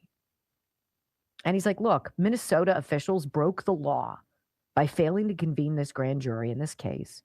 And by the way, violating Chauvin's due process rights and the rights guaranteed to him by the Minnesota state constitution. These people are fiddling with the Constitution. Oh, boy. Listen. Earlier today, you filed another petition for your client, Derek Chauvin, and that petition states that Governor Walz, Attorney General Keith Ellison, and the Hennepin County Attorney's Office violated state law in filing charges against your client. I know there are a lot of details in all of this, 31 pages in all, but how big of a deal is this, Greg? This is fundamental. This is something that this is an institution that stretches back a very, very long ways. And when I say long ways, I mean Vikings, which is fitting for this state. The grand jury is essential. It's fundamental. And this case was never submitted to a grand jury. And I want to be clear about something else. This is a violation of not only state laws. This is a state constitutional violation. This is a federal constitutional violation. And what was done here is shocking. It's inexcusable. So how did nobody pick up on this, Greg? Like, is nobody paying attention? Are we all on autopilot? Are we all being driven around as we're asleep behind the wheel? Well, he says this. He said, we believed that the process, the due process, was being adhered to. But that never was the case for Derek Chauvin. They trampled all over this man's rights. Listen. So they failed to convene a grand jury in this case, violating your client's right to due process. I think a lot of people are going to wonder, though, how something as big as this went unnoticed for such a long time. Well, obviously, I don't have to tell you that the circumstances were strange. There was an assignment of authority by Governor Walz, which itself was unlawful. But that's unusual in any case. So I think there were a lot of things going on. I think it was very easy to lose the forest for the trees because in a very short period of time, there were very fundamental and basic violations of due process. And those aren't necessarily things that defense attorneys normally look for in preparing a case like this. You take for granted that the charges are going to be brought lawfully and that the process will be adhered to. And this didn't happen. It's not something that you'd normally even look for in a case like this, because you don't see this conduct by state actors. I said that the process would be followed. We trusted that they would do the right thing. That's what we do. Just like we trusted our doctors to not give us bad information during a once-in-a-lifetime global pandemic. You know what, America? We're waking up and we're realizing that a lot of people don't do their damn jobs. Isn't that shocking? You've got to get your own research, got to do your own investigating. You've got to be responsible for your own information, right? So you have to walk this case all the way back to the beginning and evaluate every step. Is that what you have to do, she asks? The only thing you have when you're a defense attorney, the only thing you have to build your case around, your defense around, is the criminal charges. So I want to emphasize how fundamental this is. If the charges themselves are illegal, as they were in this case, everything that follows from those charges is also illegal, including the trial, which was a fraud. So what went through my mind when I saw this is I was stunned. Obviously, we filed a petition last November and called out a lot of due process problems with the trial at that time. The district court didn't see fit to grant a hearing in that. That's currently at the Court of Appeals. But this is so basic. It's easy to miss how basic this is. And unfortunately, everyone did. It's like in science, introducing an outside variable to a closed experiment, right? Once you do that, every result you get is now bogus. You've ruined the integrity of everything, every step of the way. You cannot trust your results. That's what happened. Elon Musk tweeted out yesterday, Derek Chauvin was unjustly convicted of murder. Therefore, he should be freed. The facts show he was not the cause of death, nor did he at any time intend for a death to occur. Whatever else he may be, he is not a murderer. That is the truth. Now, the autopsy was interesting.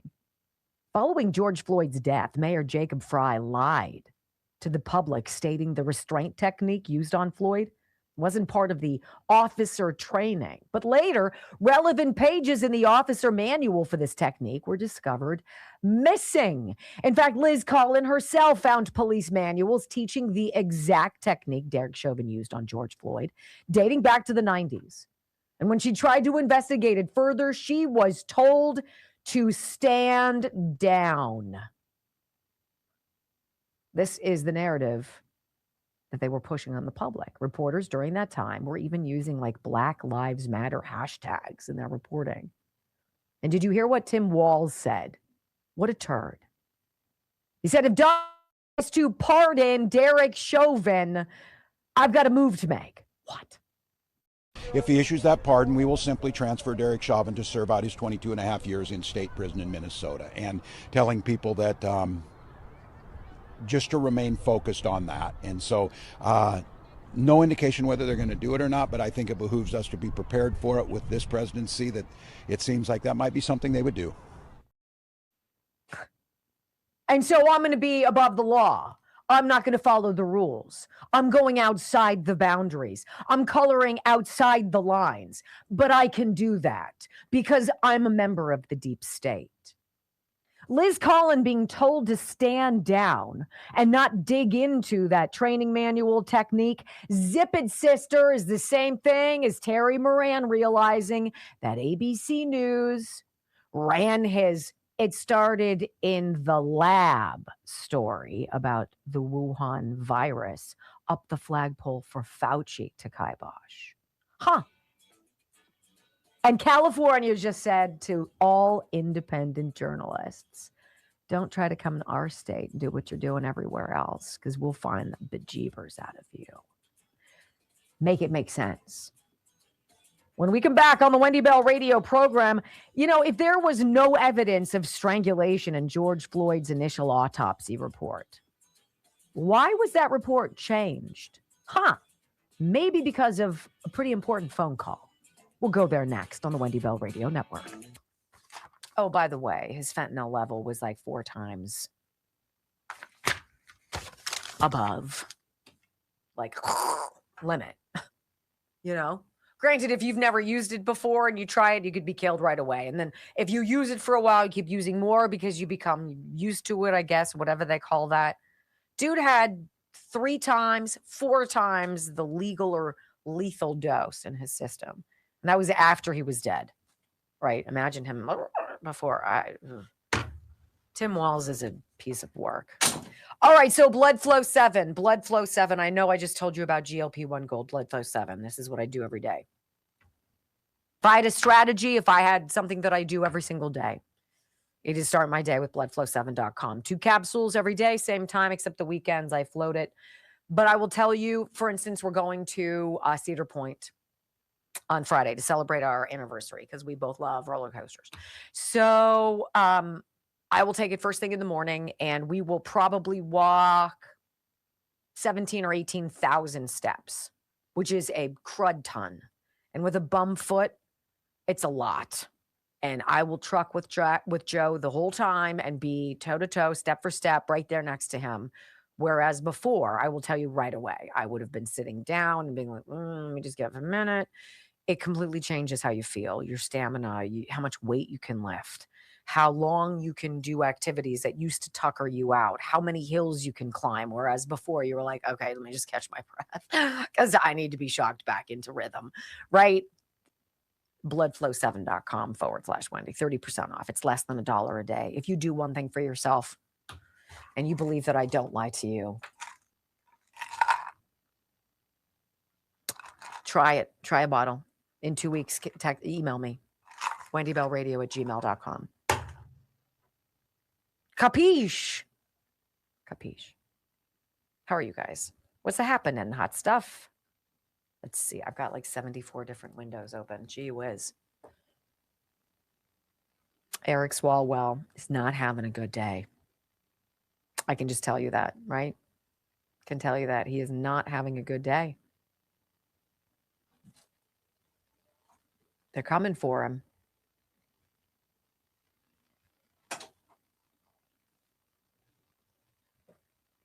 Is it still raining? While you're up, if you wouldn't mind peeking. Doesn't look like it. Like sprinkling. We've had a really weird summer. It was blisteringly hot and then soakingly wet. Like scorching, we're on the surface of the sun, and now we're building an ark. Golf courses look nice. They do. They're so pretty. I do agree with you on that. Not like I get to go all that often, but you know.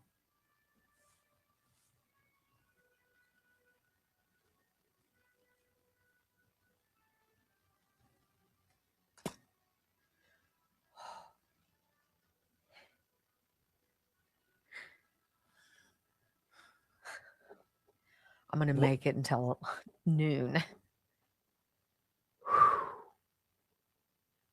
Ireland Contracting, 1-800-NEW-ROOF. IrelandContracting.com. Anything on the outside of your house, if you live in Pittsburgh, go to Ireland Contracting. You got to see their pictures. Their portfolio is beautiful. Everything is crisp and clean and neat and perfect. And you're like, I hate you. Homes are beautiful. They do decks now, patios. It's not just roofing and siding and soffit and fascia, gutters and downspouts, blah, blah, blah, blah. Patios, beautiful patios. I'm like, gosh. IrelandContracting.com, 1-800-NEW-ROOF. How you doing? Don't call Dan.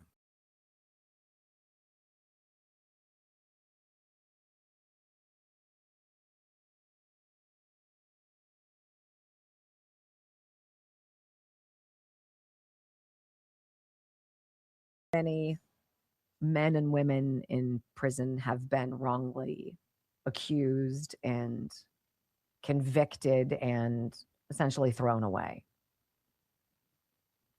Sometimes. I remember when the Innocence Project came up. Wasn't that a Barry Scheck thing? He and Kardashian and a couple others who were all OJ's lawyers. After that whole fiasco, they branched out. And I think here in Pittsburgh, there was a pretty significant chapter of it at Point Park University, if I'm not mistaken. And they would dig into cases that seemed dubious, that perhaps convicts, people who were incarcerated, were saying, hey, I didn't do this. And they would get the evidence and they'd dig into it and they'd find it, expose it, and free people sometimes after 30 years. It's been 5, 6 for Derek Chauvin. And, if there was no evidence of strangulation in George Floyd's initial autopsy report, why was the report changed? Did you know that? Podcaster Liz Wheeler says George Floyd's initial autopsy report was way different than the one that was ultimately submitted. The medical examiner who wrote the report apparently got a call from a powerful man in Northern Virginia. And that man told the medical examiner that neck compression needed to be included in the autopsy report.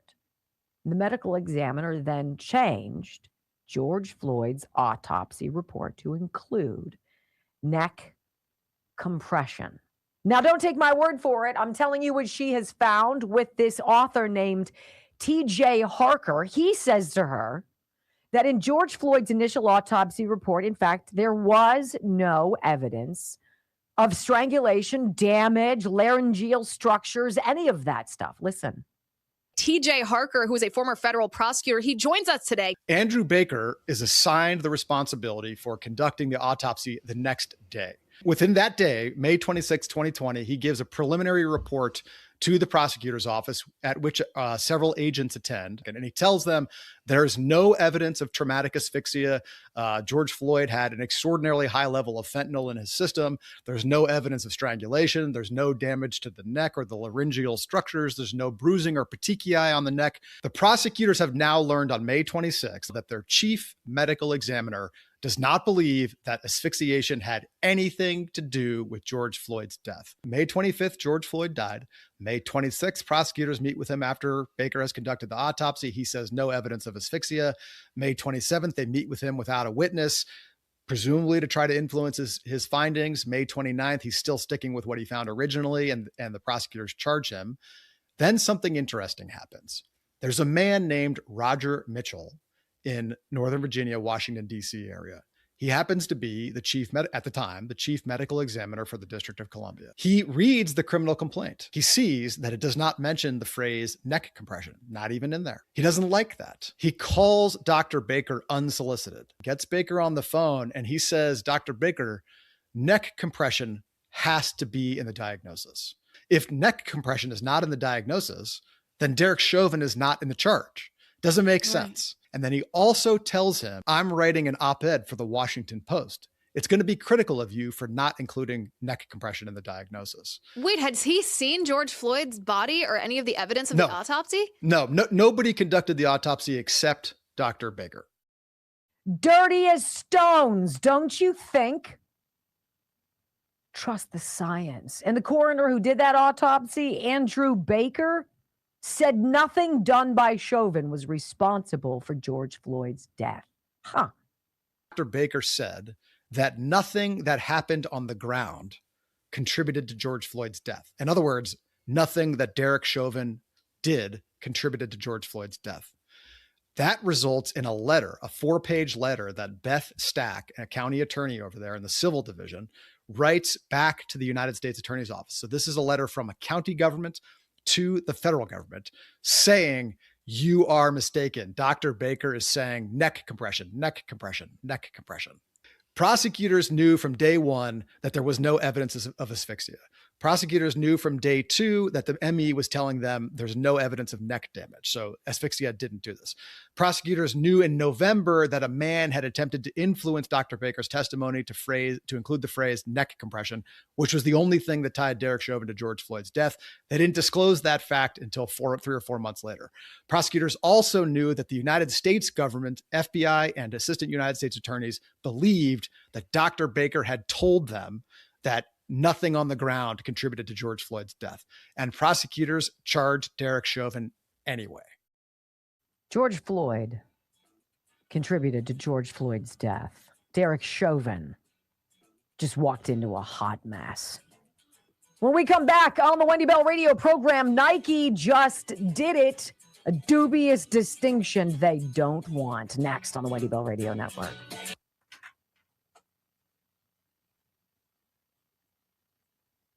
That's why I say so often, it's like we're in this simulation. It's so unbelievable. It's so unbelievable. Isn't it? All of it. Doesn't it make you go, Right?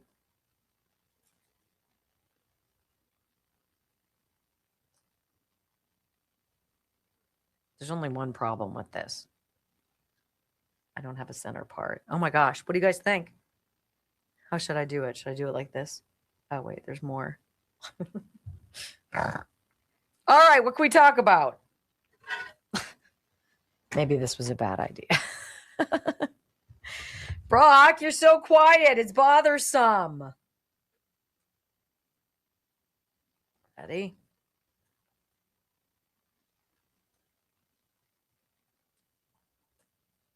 Oh, God. It's hot. I don't want to interrupt. Everybody's watching you. Right. Well, you're all jerks because you could be talking. Right? Huh? I'm working. You're working. Okay.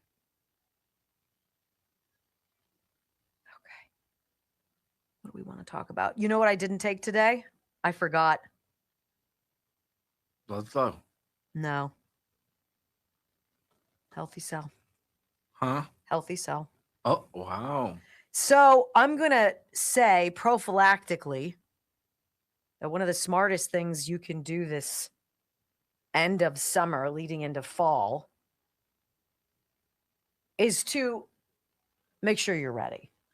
Right? And it's just that time of year and it sucks and we get sick and bleh. All right. Is that okay? Sort of? Okay. Wonderful. Fantastic. That is why I really think this immune super boost is such a great idea. There are all these different formulations, and the thing that's magic about a healthy cell is the mode by which they transmit their supplements. And instead of making you swallow a pill or a capsule, they believe, and through their testing, that you're more likely to absorb the ingredients that they put in these pouches if they're in a gel form. And so it's very tasty. You just tear off the top and squeeze it in your mouth. And the flavors are fantastic. Like, for instance, this is blackberry, the immune super boost. This would have all sorts of things in it to kind of give you that shield of protection with cold and flu season around the bend. It's probably already here. But this is just one of those things that, and if you bought a box, this is not breaking the bank. It's probably about $1 a day. And I think it's wonderful. I have had only the finest experiences with Healthy Cell. I've only gotten good responses from people about Healthy Cell. By the way, hair, skin, and nails, off the charts. You want your hair to be thick and shiny and wow, yeah, that'll do it. Healthycell.com/Wendy, save 20%. I would get the REM sleep, totally. I would just pretend you're in California as a shoplifter. Just open your bag and just go down the thing. Just push it all in there. And as long as it's under $700 or $950, you don't have to.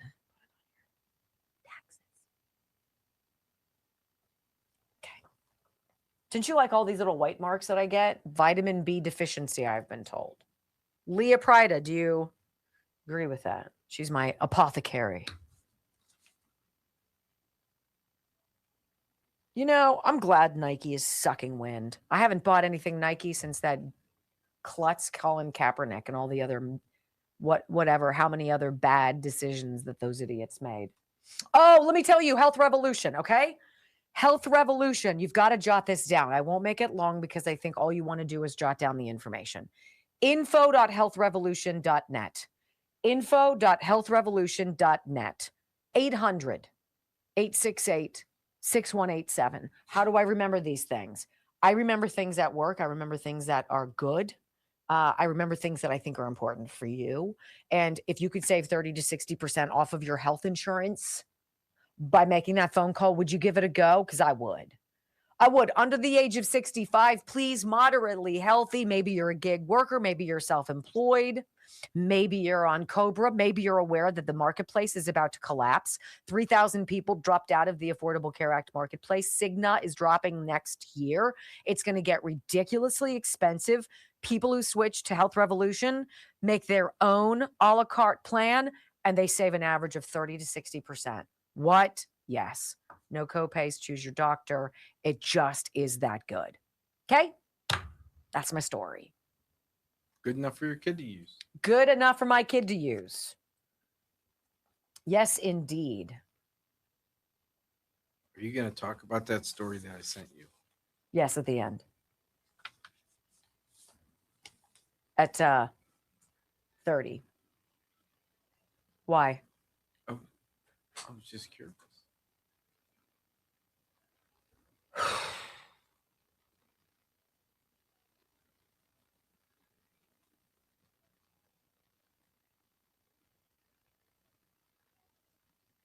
Right. I see you guys going back over all of the dippy things that Nike decided to do. It's all very curious, isn't it?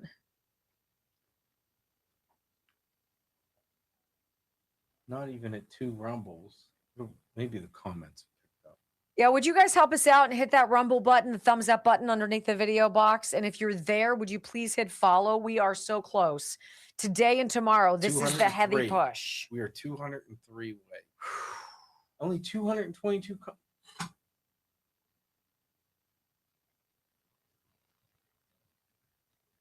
Should Derek Chauvin be freed, or do you believe he was rightly? I got to answer that one.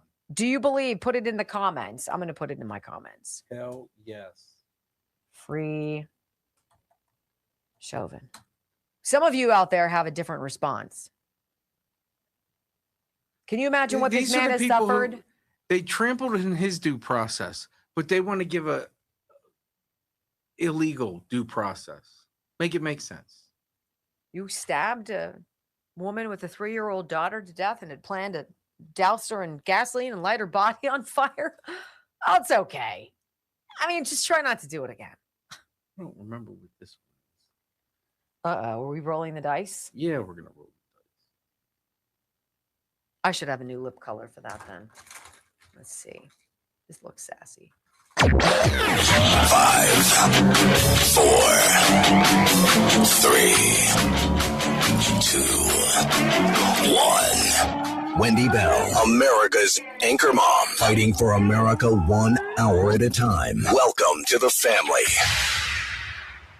Far-left violence has jumped by more than 40% in just the last year alone.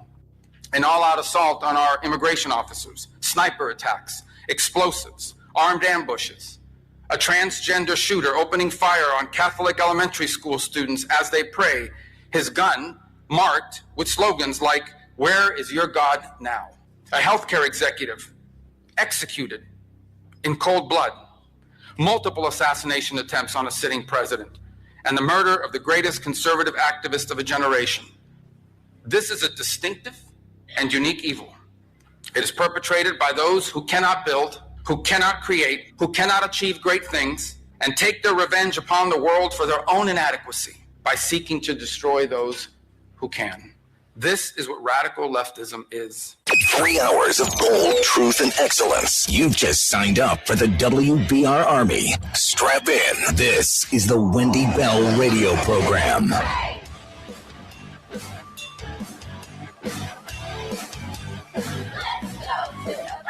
Welcome back, my friends, to the Wendy Bell radio program, where conservatism just makes common sense, because that's the truth. I will admit I don't like Nike. I stopped buying Nike after the whole Colin Kaepernick mumbo jumbo. When freaking professional base or football players were taking a knee during the national anthem, and I'm like, what? Over this 2-bit ne'er-do-well zero, right? Who made one really smart decision, though. He knew he wasn't going to go anywhere in the NFL, but he could go somewhere super duper big if he made a splash, took a stand, right? Or a knee. And now it seems Nike, who was hook, line, and sinker with this guy Kaepernick and a bunch of other really bad decisions, paying the price. Shareholders, investors paying the price. I love this article from Revolver News. Look, I don't like to celebrate companies. I don't want to celebrate somebody losing their job or something going under. I've lost many jobs. No matter the reason, it's a lot. However, just like Bud Light, just like Liberty Safe, just like Cracker Barrel stepped in a monster poo sandwich, Nike is like king of the heap. Here's the story from Revolver News. Such a great site if you guys have never checked it out. I love it. Here's the headline. Nike's ultimate woke broke collapse. Shares tank as sneaker giant tries to undo the mess. I remember, before I get to this,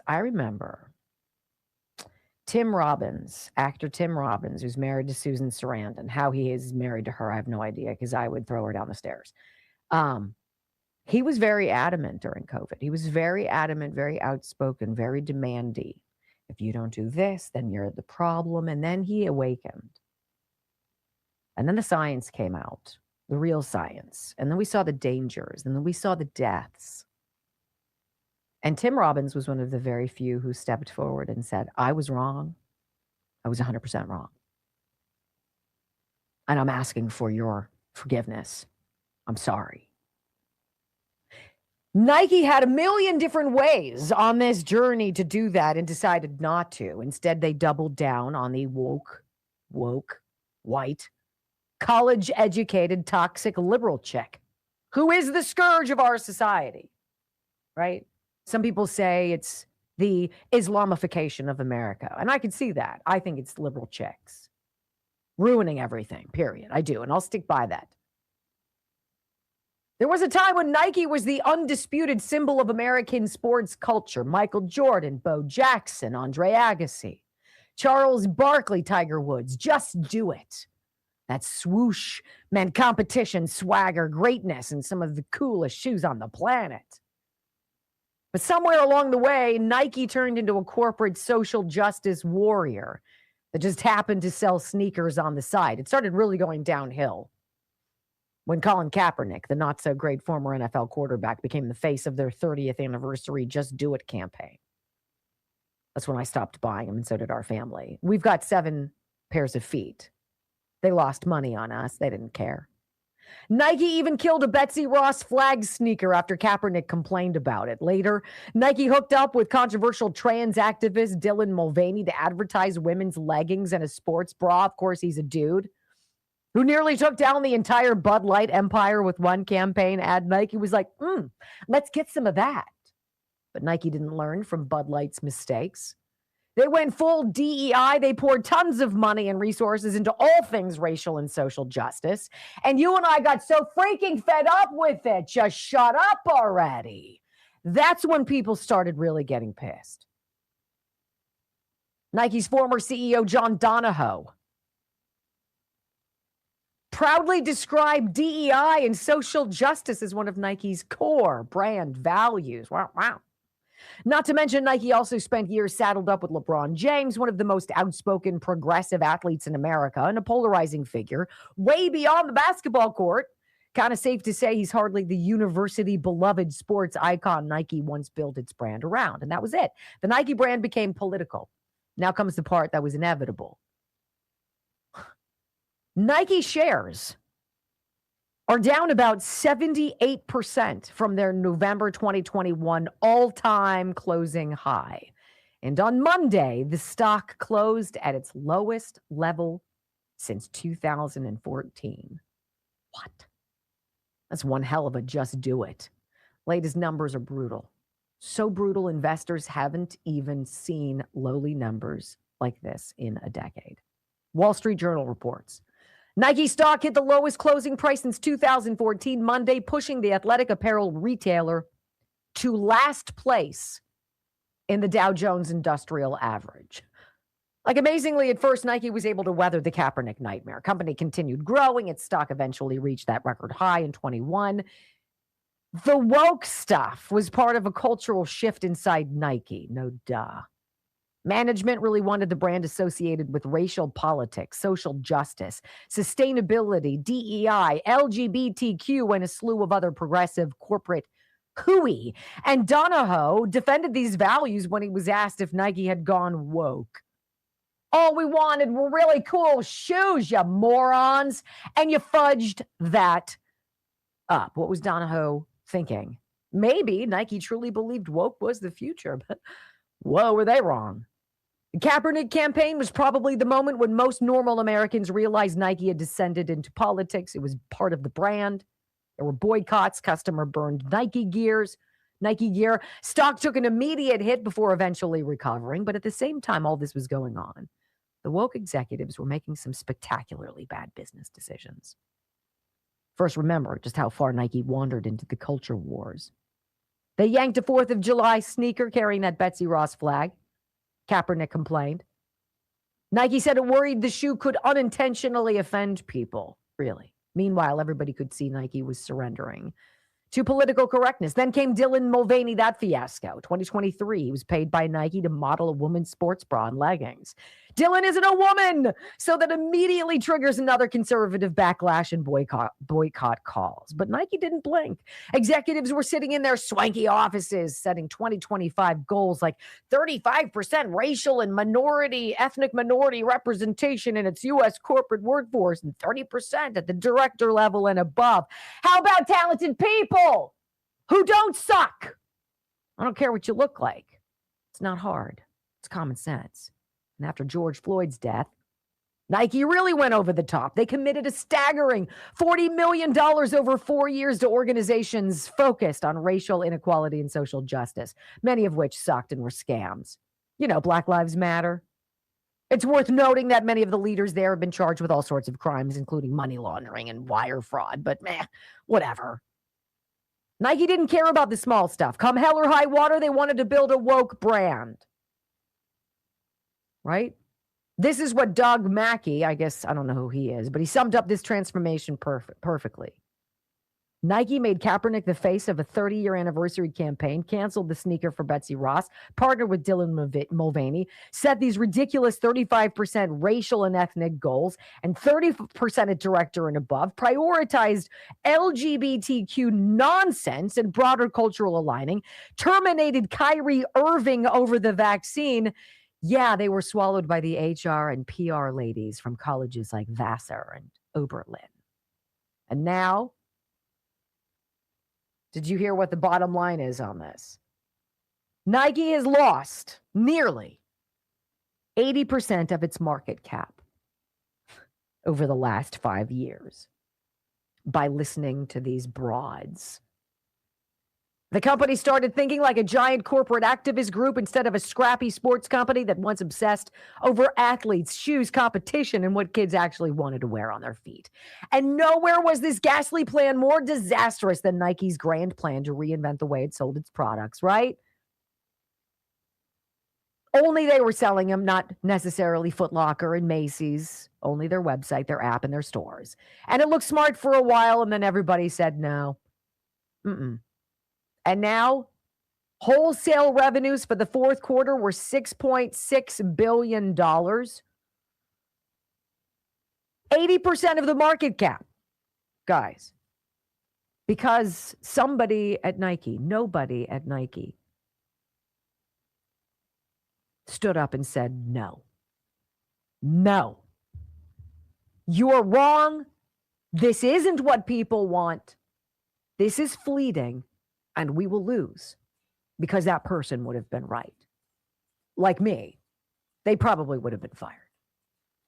So long, Nike. Suckers. When we come back on the Wendy Bell radio program, why do so many college students come home so far to the left?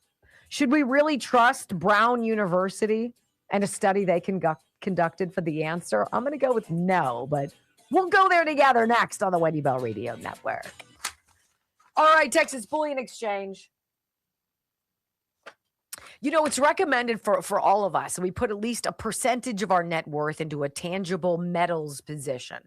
What does that look like? It could be tangible, holding gold and silver, platinum, palladium, or it's wealth or retirement in an IRA, right? Texas Bullion Exchange at wendylovesgold.com says we're seeing an unprecedented need for an alternative store of value. And for a lot of us, me included, it's gold. Unlike a traditional IRA or a 401k, if you want to get a gold-backed IRA, which typically limits investments to stocks and bonds and mutual funds, a precious metals IRA offers a way to diversify retirement savings with tangible assets that may provide a hedge against inflation and economic uncertainty. All I need to tell you is we left the gold standard in 1971 and the value of the dollar has dropped 90%, but the value of gold has gone up 7,000%. Which one do you want, right? These guys are great. I trust them. I've bought from them multiple times. WendyLovesGold.com, 855-927-5557. And by the way, quickly, Morgane's Fitness. Kelly Morgan says if you have a moment and if you'd like to help her, which would be great. She's been one of our main sponsors of this program, one of the most loyal OGs, right? She is competing in a patriotic bodybuilding competition this weekend. She is the female athlete being sponsored to participate in this thing. It's going to be super patriotic, and her bathing suit's this skimpy little sequined number, which gives me hives, but she's going to look beautiful. But she says if you wouldn't mind going to Morgane's Fitness, Morgainz Fitness, and voting for them as the top gym in southwestern Pennsylvania, that would be super duper. She's very basic. And, oh, yeah, she'll help you lose weight and get your body back. 90 Ignite. Click the button while you're there and learn about it. From the comfort of your own home, ladies and gentlemen, you don't have to go to the gym. You can do it at home. She'll communicate with you, give you the foods, give you the exercises, show them to you on video. It's the best of the best for people who'd like to try to finally lose weight. Morgainsfitness.com.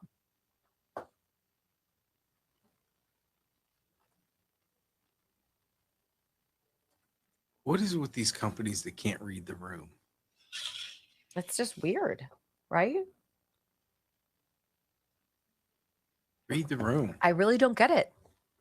But I do think that there really is such a disconnect. This David Morin's guy, Fauci's top assistant, his lieutenant, right? His guy who hid all the COVID stuff. The main media outlets didn't cover it at all. Zero. I believe I saw Newsmax. Including Newsmax. What? You don't think that's huge? Guy pleads guilty to conspiracy to cover up the COVID scam, which is what it was. And you don't think that's bombshell. And I don't like all that. the things that are bombshell or breaking. Which is all BS. So much is BS. Whoosh. Hey, Siri.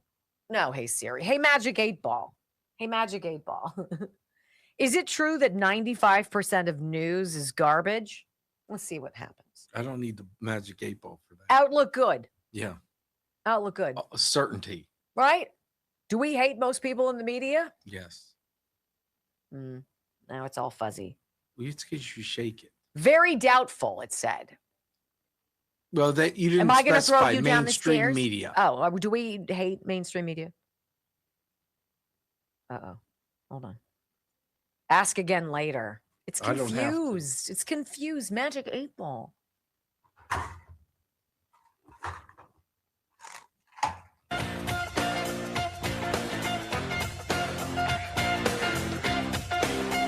You know, it didn't have to be like this. Welcome back to the Wendy Bell radio program. You know, I've been on television for the better part of 30 odd years. You know, I've been on national TV. I've been on local TV. I've told people stories. I've spent thousands of hours in front of a camera telling people what's going on. I take that job seriously. We told you the truth from the beginning through all of this. What was so hard for Nike to see? You're deviating from what's great. Bud Light, your bread and butter is probably dudes. Dudes who hunt and fish, who wear steel-toe boots, right? And you're going to put some transgender goofball wearing diamond chandelier earrings and black gloves on the can of your beer? Are you high? It didn't have to be this way. Simply didn't. But there aren't enough people willing to say the truth. There wasn't anybody in their boardroom who was like, what? We're doing what? We're gonna cancel a star basketball player for having the audacity to say he got COVID and he was already antibodied up? Wow. So Brock found this story today from the College Fix. It's interesting.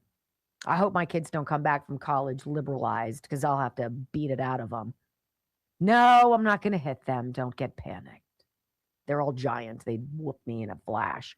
Peers, not professors, push students left politically, says a Brown University study. You guys believe that? It's not the professors. It's the peers. I'm going to say garbage to that right away. I'll read you 2 paragraphs of this and then we'll ruminate. Peer pressure rather than instructors may be what makes college students more politically liberal.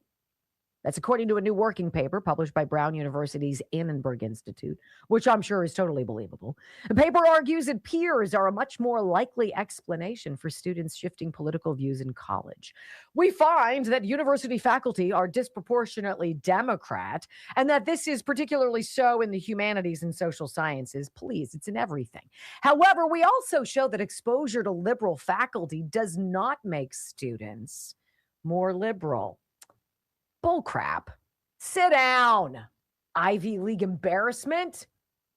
Did you guys hear yesterday with Jesse Waters' guy? Here's Johnny on the beach, probably somewhere in Florida, with all these scantily clad young people, darling people, right? Great shape. Zero concept of current events, zero concept of civics, zero idea of the 3 branches of government, zero idea of how many Supreme Court justices they are, or God forbid, who any of them is. When asked and prodded by Johnny, he said Samuel, and the guy's like, Adams. I'm like, what? Please, kids today are not overtly political. They are overtly insecure because it comes with the age. It's part of life. You're malleable. You fall for what it feels like everybody else is doing. You don't want to be that person standing all alone like I was at Newsmax after that war with Russia and Ukraine broke out. And everybody was like, damn that Putin, ah! And flipping out. And I was just sitting there not saying anything. And they're like, what do you think, Wendy? And I'm like, I don't know. It's too early to decide. But y'all seem to have decided real quick, haven't y'all? Like, I don't believe this study any more than I believe anything else that we're told. Of course they're getting it from their professors, right? I mean, please, no girl is walking into class, I don't believe, her freshman year as some political activist, unless it's the cool thing to do. Unless it's what everybody's doing, and then easily they get swept along for the ride. Look, this is where the job of parent is so important. We need to whoop this out of them as fast as possible. Like if my kid comes home and he starts spouting some nonsense that clearly didn't come from his peers, but came from his triggered, indoctrinated, groomed themselves professors, we'll make sure to go over the score. Not in my house, guys. Good luck with that. I know a lot of you guys have your hands tied. A lot of you've got kids who think they know a damn thing, and they don't know a damn thing. And they don't want you to tell them that. I have a fascinating final segment coming up. James Comey, former FBI director, stumbles upon that wild shell formation in the sand that encourages the assassination of President Trump. Oh, I didn't do it. I didn't know what that meant. Well, there's some preliminary trial stuff going on, and it ain't looking good for Jimmy boy. And he gets called out by a family member for being a dirtbag. It's great. Don't go anywhere. Next on the Wendy Bell Radio Network.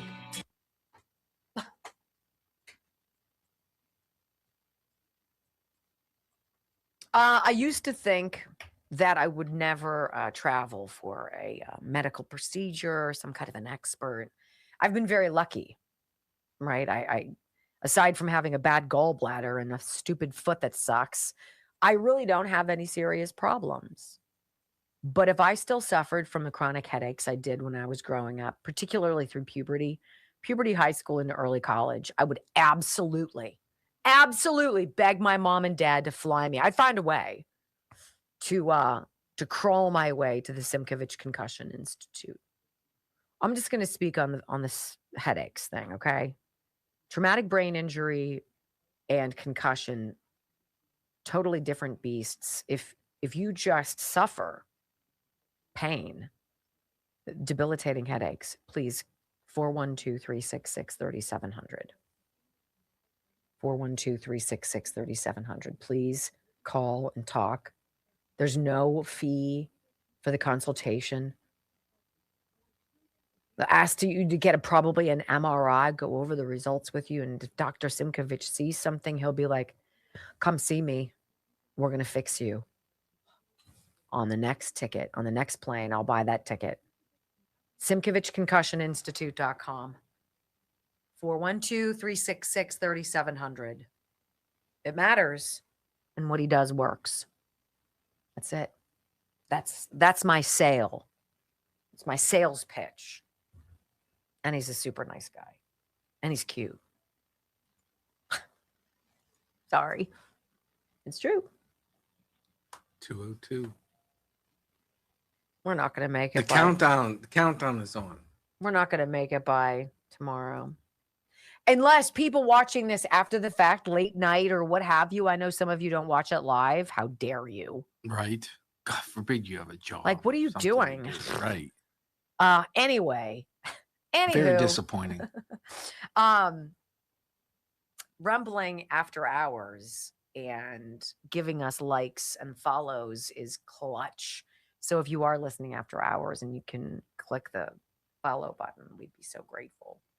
This is a 5-year crawl, climb, sprint in some instances. It's totally grassroots, right? All of it. All of it's grassroots. From starting with the video and integrating radio and video together, and then doing it on our own, getting radio stations to buy in, and all of it. What's tomorrow? Friday. What do we need? Bad news or bad jokes and good news. Yeah. Bad news and good jokes. No. Bad jokes, WBRBrock@gmail.com if you want them seen. Good news, WBRBrock@gmail.com or WendyBellRadio@gmail.com. Disinfectwithsniper.com, guys. Remember, you've got another 10 days, 11 days Don't wait. to get it for 20% off. I will just say the is it Huntman? No, Hunt Chef. Hunt Chef spices. I've used them multiple times. I used them last night. Delish. What'd you make? I had steak. Wow.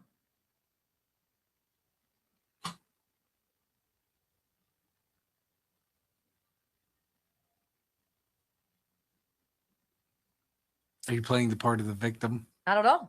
Why would I expect you to include me in your dining plans? We only had one. I couldn't afford more than one. Right. Mm-hmm. Right. I'll put it on the grill with some asparagus. Everybody see how this goes? You see how this goes? I know you do. I'm with you. Look at that. Almost 400 on Twitter. Blowing. I know. I'm telling you what. This is huge. 43, but see, if all those people on Rumble. Twitter went over and followed on Rumble, seriously, if you're on X right now and you haven't started a Rumble account, you could be responsible for pushing us over the edge. Not like that's incentive or something, but how's Greta? Good. Recovering. Yeah? Recovering. Is Lindsay happy? Yes. You guys made such a difference with that young lady. Doesn't necessarily have a herd here in Pittsburgh. You guys became her herd. And if you feel like you're kind of just a zero, nobody pays attention to you. If you just disappeared, nobody would notice. Yeah, you confirmed to her that that wasn't true, which is just huge.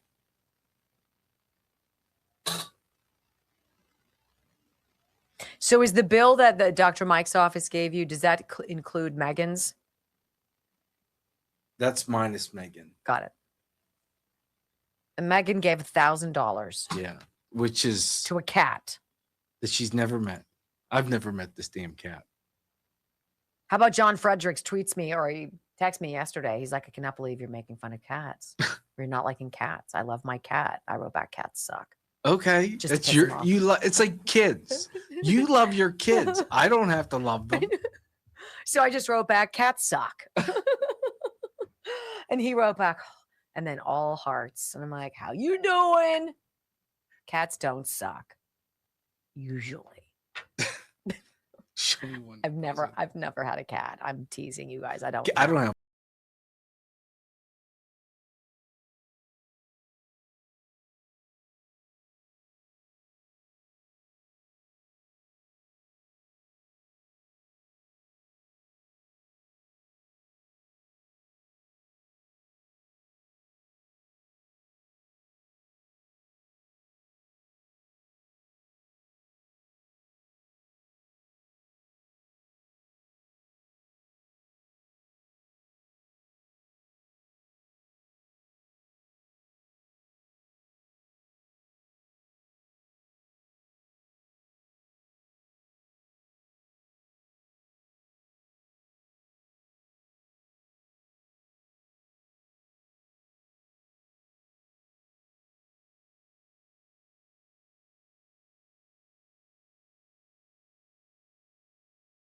Me. Oh, Jim.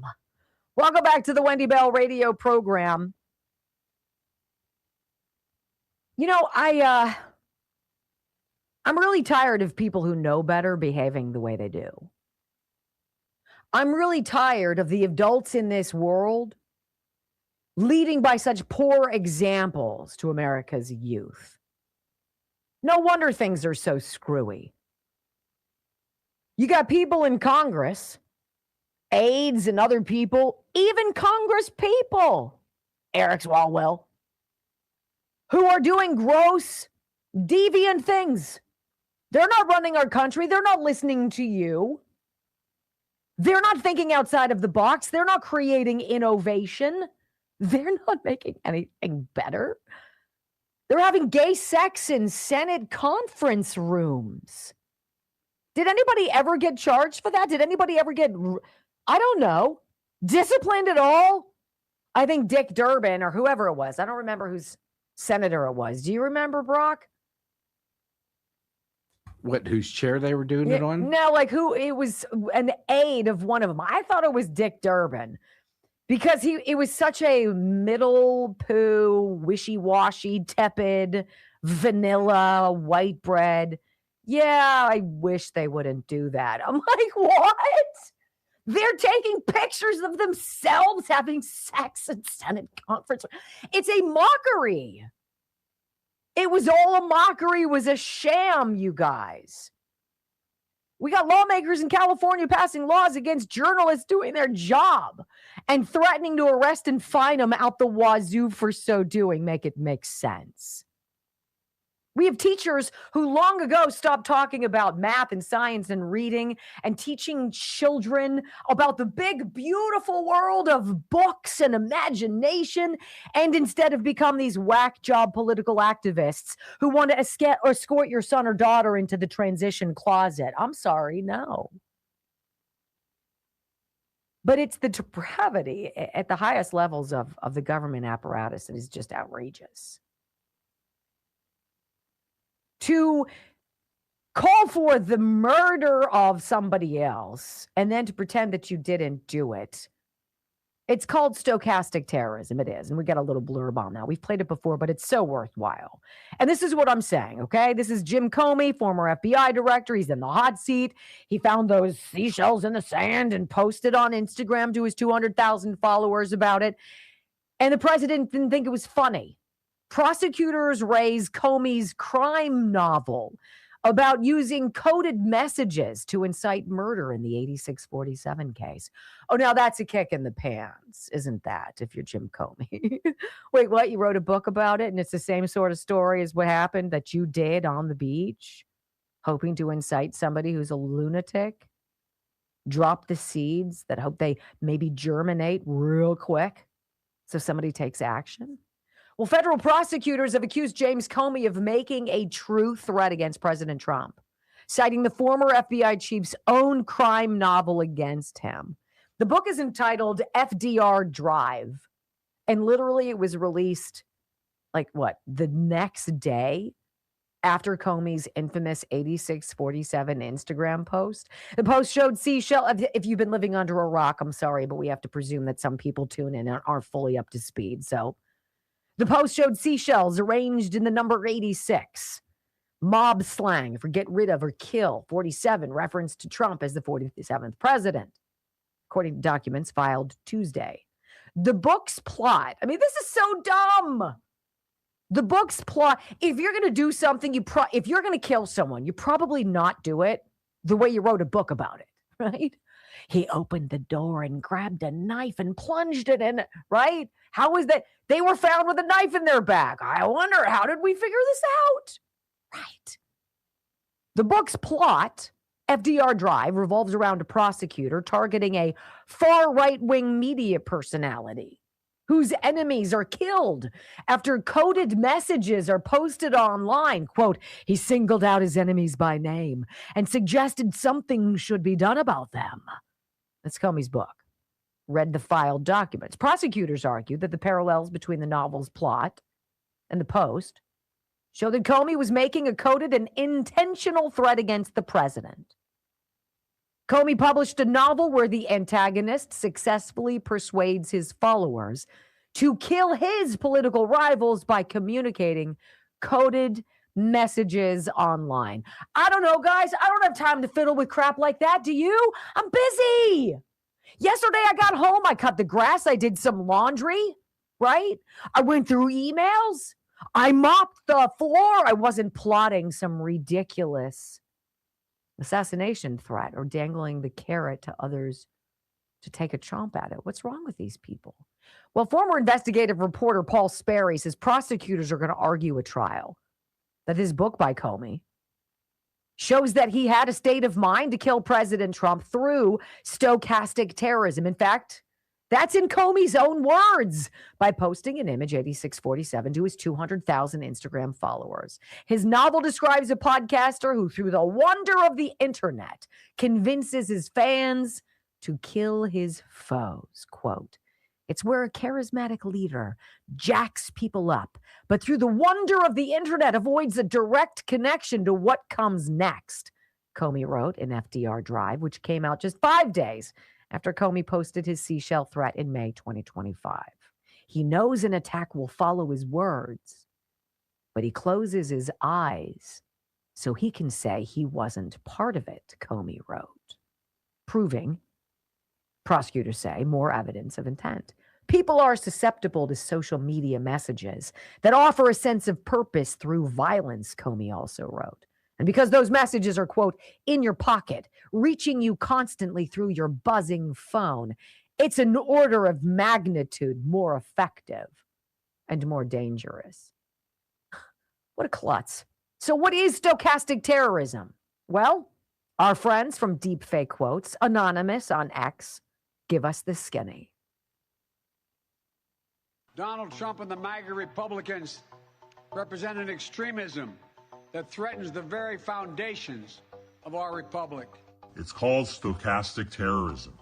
The term sounds complicated, but the meaning is simple. Stochastic means random, unpredictable, but statistically inevitable. Terrorism here means the use of fear and violence for political gain. Put together, it describes a process where leaders, parties, or the press use words, not bullets, to inspire violence. They demonize their opponents, calling them monsters, traitors, or worse. They never say pull the trigger. Instead, they create the environment where someone else eventually will. That is the essence of stochastic terrorism. The pattern is always the same. 1. Inflammatory language is broadcast into the culture. 2. Plausible deniability shields the speaker. I never told anyone to commit violence. 3. A radicalized or unstable individual acts. 4. The cycle repeats. The responsibility is avoided. This is not accidental.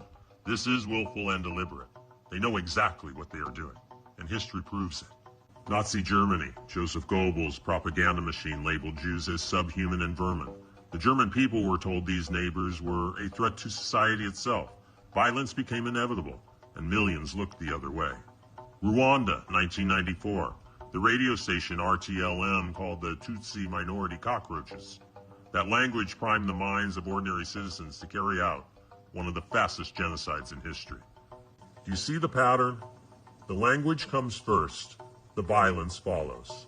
When the left calls their political opponents Nazis, evil, or enemies of the people, their objective is clear: dehumanize them, justify their removal, and silence them through fear. When you light the fuse, you cannot act surprised when the explosion comes.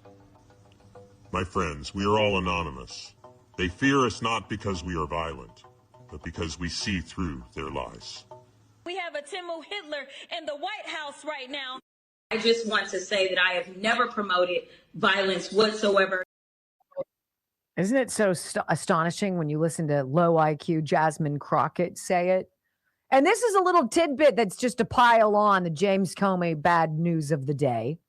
According to a new exhibit in the criminal federal case against James Comey, his wife, Patrice Comey, received a blistering text from a family member for posting, quote, a call for violence against Trump. Per investigative reporter Paul Sperry, this is what this family member of the Comeys wrote to Patrice.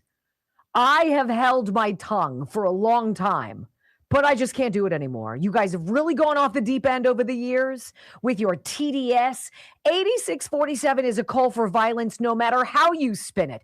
You should be ashamed of yourselves. I'm thoroughly embarrassed to have ever defended the absolute coward that is your husband. You and Jim are some of the least accepting, most hypocritical people I've had the displeasure of knowing. I hope Jim goes to jail for his crimes. What? Holy smokes. And of course, Sperry last week revealed that there's evidence that Jim Comey's wife, Patrice, sent him a Google screenshot of a nonviolent definition of the term 86 2 minutes before he posted that infamous stupid picture on Instagram. Right?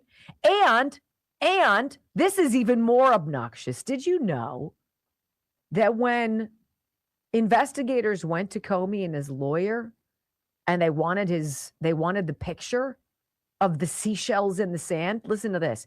James Comey and his DC lawyer, David Kelly, refused to provide federal investigators the original photo Comey took of his 8647 seashell threat on Trump, right? Because it held key metadata. So the FBI had to serve Apple with a freaking warrant to search his iCloud, new court documents reveal. Probably didn't want to do that there, Jimmy boy.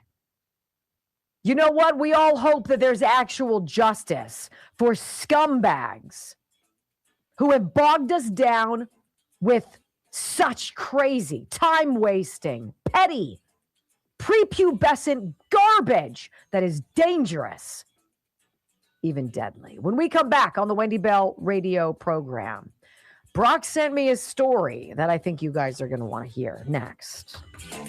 I forgot what it was, or I would have told you. Oops. Eric Swalwell. Oh, Eric. Oh, Dick. I thought it was Dick Durbin's. It was one of those lackeys. Some old white guy who's like, well, I'm not really down with anal sex, but if it's happening, I mean, let's just clean it up. I think it was on Amy Klobuchar's desk, if I remember correctly. Her seat where.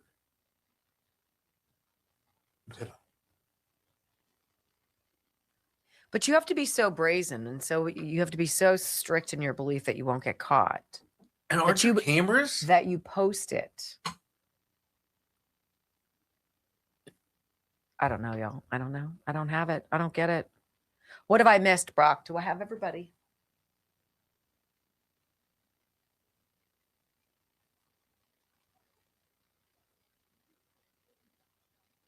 I don't know who you talked about when I went to the bathroom.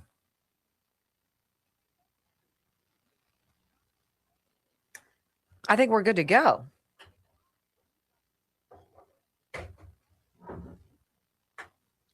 Candles are being produced. Where is Mitch McConnell? Dead? Are we all convinced? Dead? How are they going to drop dead on us? What are they going to say? Well, they're going to have to do it gradually. They'll He'll have probably to get rush him pneumonia. again. There'll be some new rush. And then, oh, no. Elaine, I'm so sorry. He's dead. Well, he I has been. personally think it's going to be, they're going to wait it out till after the midterm since they're on recess. Come back. He's still going to be in rehab. And just let him walk away. Is he getting paid? Oh. Can you guys imagine a gig where you didn't show up at all? I mean, shoot, Brock's had 5 days off in like 5 years. No joke. That's just this week for Mitch. You know? True.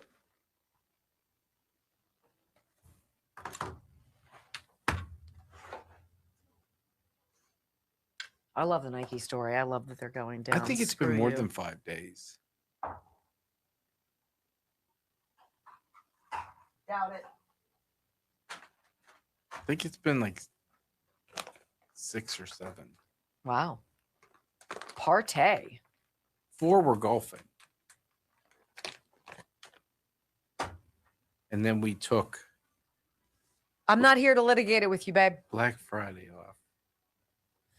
Oh, Took God. July 3rd off. And then I took a day when you were off. A day early. So 7. Week. Wasn't litigated. I don't mind.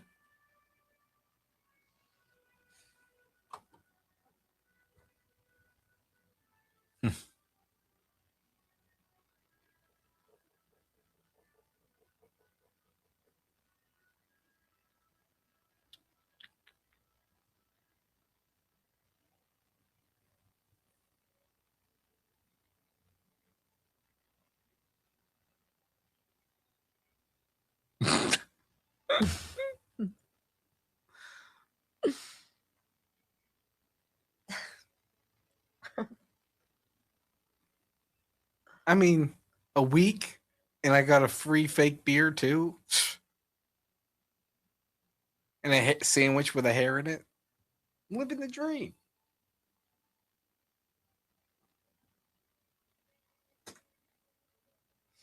She wants to say something snarky. No. Like, I'm not even paying attention. I got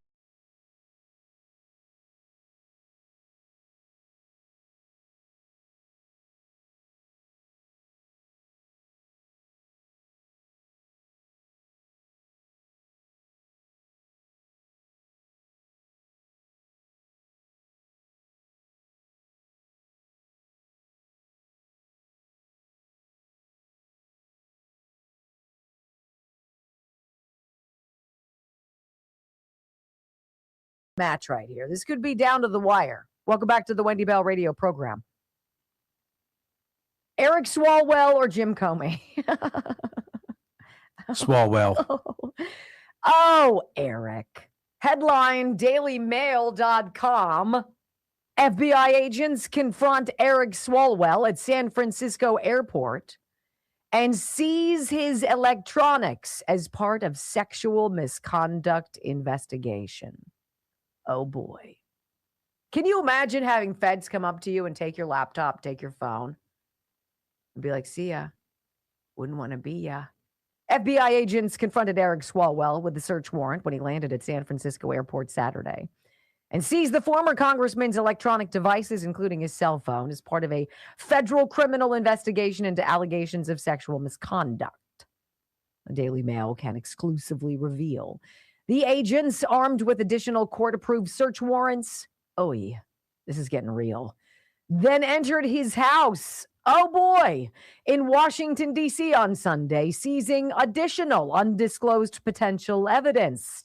Well-placed sources tell the Daily Mail. What does that even mean? Leakers? Sources say Swalwell started his day Saturday in Washington, where he still maintains a residence with his wife and 3 children. He headed to the airport later in the day, flew to his home state of California. The feds were waiting for him when he stepped off the plane. How freaking humiliating. This is what I like. I like this. If you're going to be a scumbag, You ought not be able to disguise your appearance and slither out of public view. You ought not be able to come in through the outdoor and avoid scrutiny, flash cubes, or the disdain and the groans of a disgusted public. You ought to feel it. You ought to hear it. It ought to seep into your skin like a rash and burn.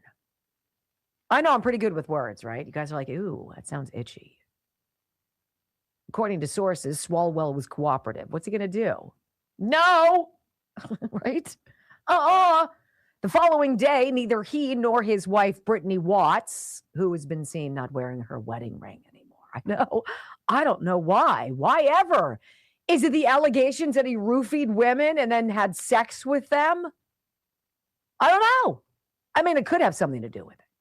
Swalwell faces multiple sexual assault allegations. At least 4 women now have made sexual misconduct allegations, including a former staffer who claims the married politician raped her twice when she was too intoxicated to consent.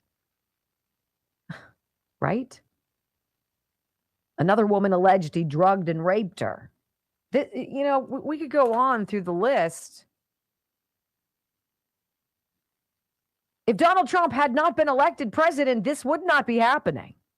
If Donald Trump had not been elected president, if you did not show up, if you did not use your God-given gift of common sense and see through this garbage, if you didn't see through Joe Biden being a virtual mental cucumber, right? If you didn't see through the farcicalness of Kamala Harris being a DEI low IQ nincompoop, Eric Swalwell would probably be on his way to becoming governor of the state of California, where sky's the limit. All sorts of new people there to meet and have fun with. Isn't that true? And that brings me back to my opening monologue. And if you're just tuning in and catching me now, briefly, I was talking about this conundrum that one of my 18-year-olds faced after getting a reckless driving speeding ticket in Virginia on his way to college. And my experience is trying to deal with the legal ramifications of it. You need to have an attorney. It's a total racket. It's how they freaking make money. They have speed traps. People drive too fast. They get nabbed. If it's a young driver, why not jack it up? Because parents are going to be worried, right? Do whatever you can to try to expunge the record, lower the charges. Please don't give me points. Oh my gosh, I don't want my kid to have a criminal record. I'm tired of the freaking game. I'm trying to do the best I can. So are you. So are you. Which is why we share stories on Fridays about good news, because the overarching idea is good. It's America good. But damn it, don't we deserve lawmakers worthy of our votes? That's all I want to ask. I try to raise good men. Do they make mistakes? Yeah, so do I. But what we have going on in our government is unacceptable. And there is one guy who's trying to clean it up. I believe that. And I voted for that. Thanks for being part of the Wendy Bell radio program. Follow us. We'll see you tomorrow. Peace.